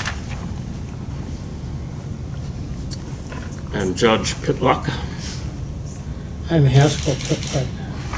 I'm a retired circuit court judge in McHenry County. And Michael and I are in the same circuit. When I retired, it was the 19th, but now it's the 22nd, so my card is always screwed up. If people don't know. It doesn't make a whole lot of difference. I've been retired about 17 years. And I would save the comments for that. Retirement is best, by the way. So I'm John Morris, and I was a partner in Kirkland & Ellis for nearly 40 years. I have been retired 19 years, so I beat the judge by a couple of years. And I did antitrust and general litigation. I was active in the ABA's antitrust section, and I'm a member of the College of Commercial Arbitrators. I've done arbitrating for a long time, but I think maybe not so much more except with you people, which is a lot of fun. So now, we'll pretend we're an appellate court, the Supreme Court. We'll start over here. Okay, very good. First of all, I love doing these because, especially when you get to the finals, you guys are excellent. You are so impressive with your preparation, with your style, with your ability to know the facts and the law and to be prepared. I work with a lot of attorneys who have been experienced for many, many years, and you can do as well as they do. So congratulations to all of you for this. I'll keep my comments brief because there's others here that have things to say, but in no particular order. The idea of leading comments, it's important to know what that means, and I think Judge Pitlock was kind of commenting on that. If it suggests a particular answer, that's leading. I think the question was, did you make renovations to the lodge or something like that? That could be a yes or no question, but if you say, you made reservations to the lodge, didn't you? Well, that's more of a, we expect a yes. So that's the difference there. So be aware of that. You certainly can ask leading questions on cross. Stipulations to evidence. You ever get a chance to stipulate to the evidence? Stipulate, always. In the real world, if you do get caught up with a document, like say this expert witness's opinion, if that doesn't get into evidence, you could lose your case over that. And I know this is a mock arbitration, but in the real world, that can be a problem. So if you can stipulate, do it. You still can, I know your concern was, well, we want to highlight that particular piece of evidence. You can still do that. But it helps speed things along as well. Don't let a cross-examination answer get away from you. And the one I was looking at it was about signage. Didn't the signage look like that of the lodge or something like that? And the answer was a good answer. If you're the witness, you say, well, it looked like, it was in character with the rest of the lodges in the area or something like that. You really want to nail that down and say, but it did look like this one lodge, didn't it? And if they don't answer that, you need to keep kind of going after it until you can get the answer you're looking for. You all have your own style, and I encourage you to develop your own style. It works for you, it's part of your personality, it's more believable in how you carry yourself professionally, so keep doing that. I think that'll serve you well. And finally, for those of you that were challenged by the panel on questions, congratulations on being very respectful in your answer. It's a great talent to be able to say, I'm sorry, but you're wrong to the people that you're trying to convince. And well done. Because you did a good job of being respectful and then working your way to answer the question and then move on back to what you were doing. So well done, all of you. I was impressed. There were actually two questions in a row with what Michael said, where the answer was broader than you wanted. and didn't go back for it. That's important. Ms. Perkins? I just have a few things to add. Overall, I think you all did a very excellent job, so kudos to both teams.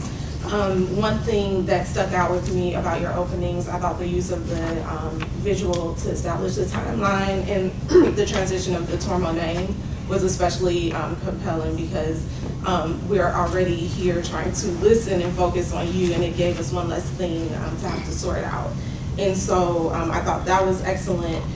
There was a particular point with Team Ivory. I thought you guys did a great job with that timeline around the frequency of how often Bailey was actually speaking to Gabrielle about the issues and really establishing the timeline around each major event that happened. I think that was really a tough point for you guys, and you all did a great job with that. I also thought you did a great job with the emphasis on the Clarkson way. And that kind of being your whole approach the entire time to keep it amicable and to not create a tense relationship.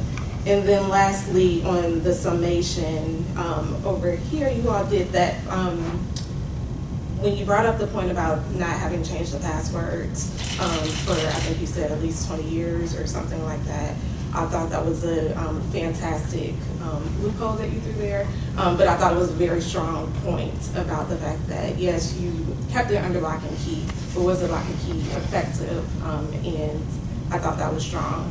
And I think that was it. Overall, I think you guys did a great job. It's a really tough case. Okay, Haskell.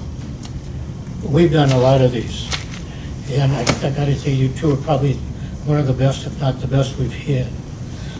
I never penalized anybody for being brief and to the point, and you were. None of your conversations, cross and direct, weren't overly long. You handled it very well.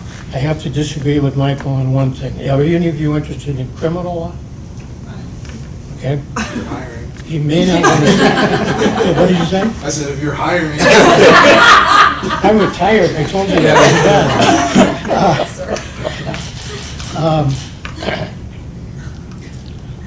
If you're having an expert testify, you may not want to stipulate to the expert's qualifications, because if you do that, then you can't try and cut them up on argument or cross-examination. So that's one point where you might not want to stipulate. But anytime you can stipulate to argument, to evidence, do it, unless it's something like that. Because at one point, you almost had a little trouble getting that one thing in. And you don't have to stipulate just to make them happy. But I recommend very carefully, but be careful with experts. And then I recommend that you don't say in opening, my co-counsel on closing is going to tell you this. Because the prime example is he didn't, because we never got past the title slide. So don't give away everything you got before you start. And I love it when a witness says, honestly, I want to settle this case. Whenever they say honestly, I perk up, because does that mean that everything else you tell me is not honest? It's a filler that's so easy to use that it's better not. Yes. And do they teach fair and accurate representation? When I went to law school, and since that time, it says a true and accurate, but there is a difference. True and accurate and fair, because fair really doesn't have a whole lot to do when you're trying a case. And I used to get people that say to me, well, that's not fair. And I say, fair's got nothing to do with that, because you got to do it. But to be honest, be careful. You were going great on some question, I can't remember what, but the thing I remember is you said, let's shift gears. And you completely left the topic. Do you remember what it was? It was towards the early of... You're speaking to me or Rachel? It was Jordan's Cross. Okay, yeah. You said, let's shift gears, Yeah. which makes me think, what were you trying to do when you started? Because you could have finished it off somehow. And Lynn, please don't take the stand and say people use their emails for work emails all the time. That's an easy way to lose your job and anything else, even though everybody does it. And he explained to you that a leading question suggests an answer. When it's yes or no, it's fine.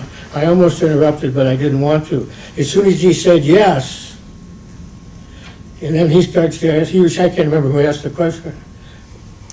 You object. and say, ask and answer, and then they gotta ask another question.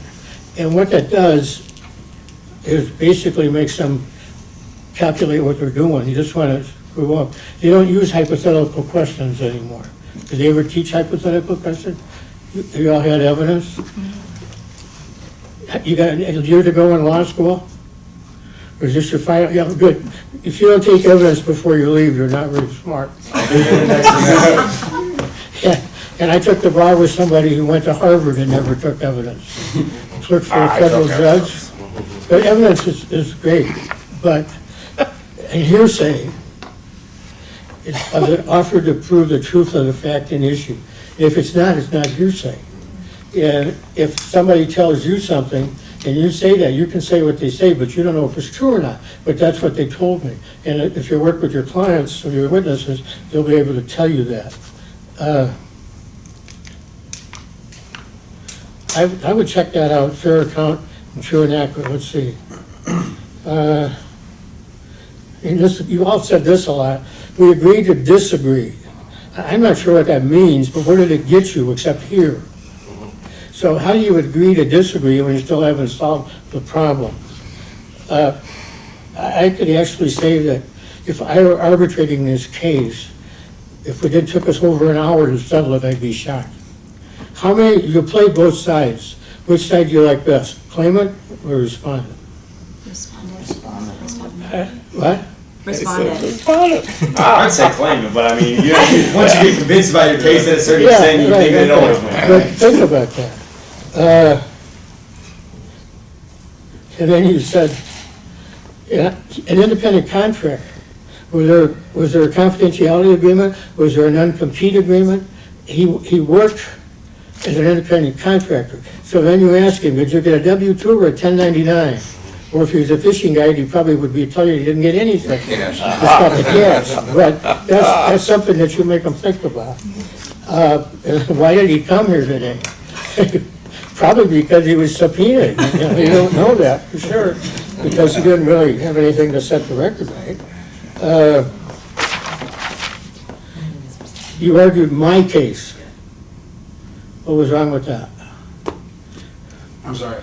In your argument, you said my case instead said of my case? our case. Oh, yeah. Okay? You both, I've never given 10s on final argument. I gave both of you 10s on a final argument.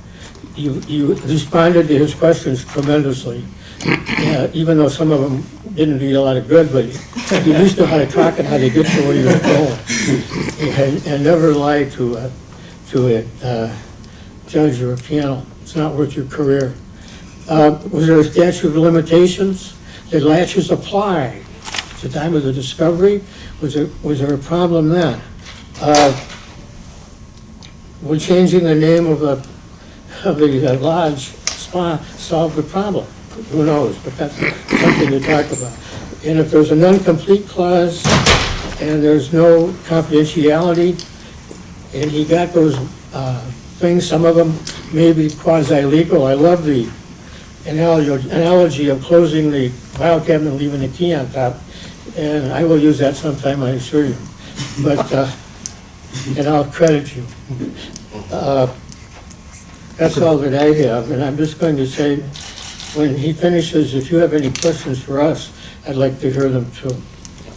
I'm sorry, go We're ahead. getting quite close to the moment of reckoning with people behind us, so I'll be quick. Thank you very much, both sides, for your presentations, including pictures. Those were quite good. Be sure to pick them up and take them with you for posterity. Claimant's Exhibit 2 is the grandfather's letter. My recollection is that it was here, maybe Gabrielle, who testified that Anne never was a Tourneau. Bailey testified to Did that. Bailey testify that? How do you square that with a grandfather's letter, which is addressed to Anne Tourneau? Nobody picked up on that. I thought I said. Interesting That's point. true. It's very true. Okay. Just a few generalities, because we are out of time. It was a terrific performance all around, and you all deserve lots of compliments. both sides were really good about the order of presentation. I'm going to show you this. Now I show you this. Now I have showed you this. 1, 2, 3. That's very important, and you did it really well. I felt that by and large there were really good, relevant facial expressions all the way through. There were a few scowls that I thought might not have been great, but it depends. You're adapting to what you're saying. Rachel's pretty good at that.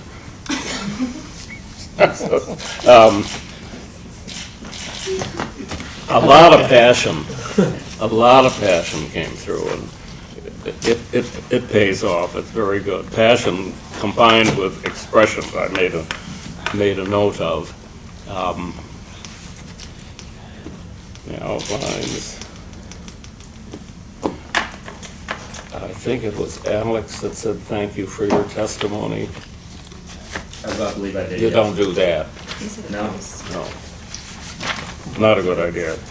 Not very harmful, but it's really not a good thing to get used to doing it. Yeah. Thank you for your answer and all. Better avoided. You all had remarkably good eye contact and also remarkably good presentations without anybody being tied to notes. And that's really terrific. You're to be complimented on that. That's enough. We have enjoyed this immensely. We appreciate the opportunity you've given us to be here and to work with you, and we wish you all very well. Now, do you have questions for us?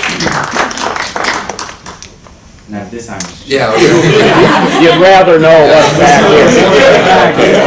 Walsh, I swear.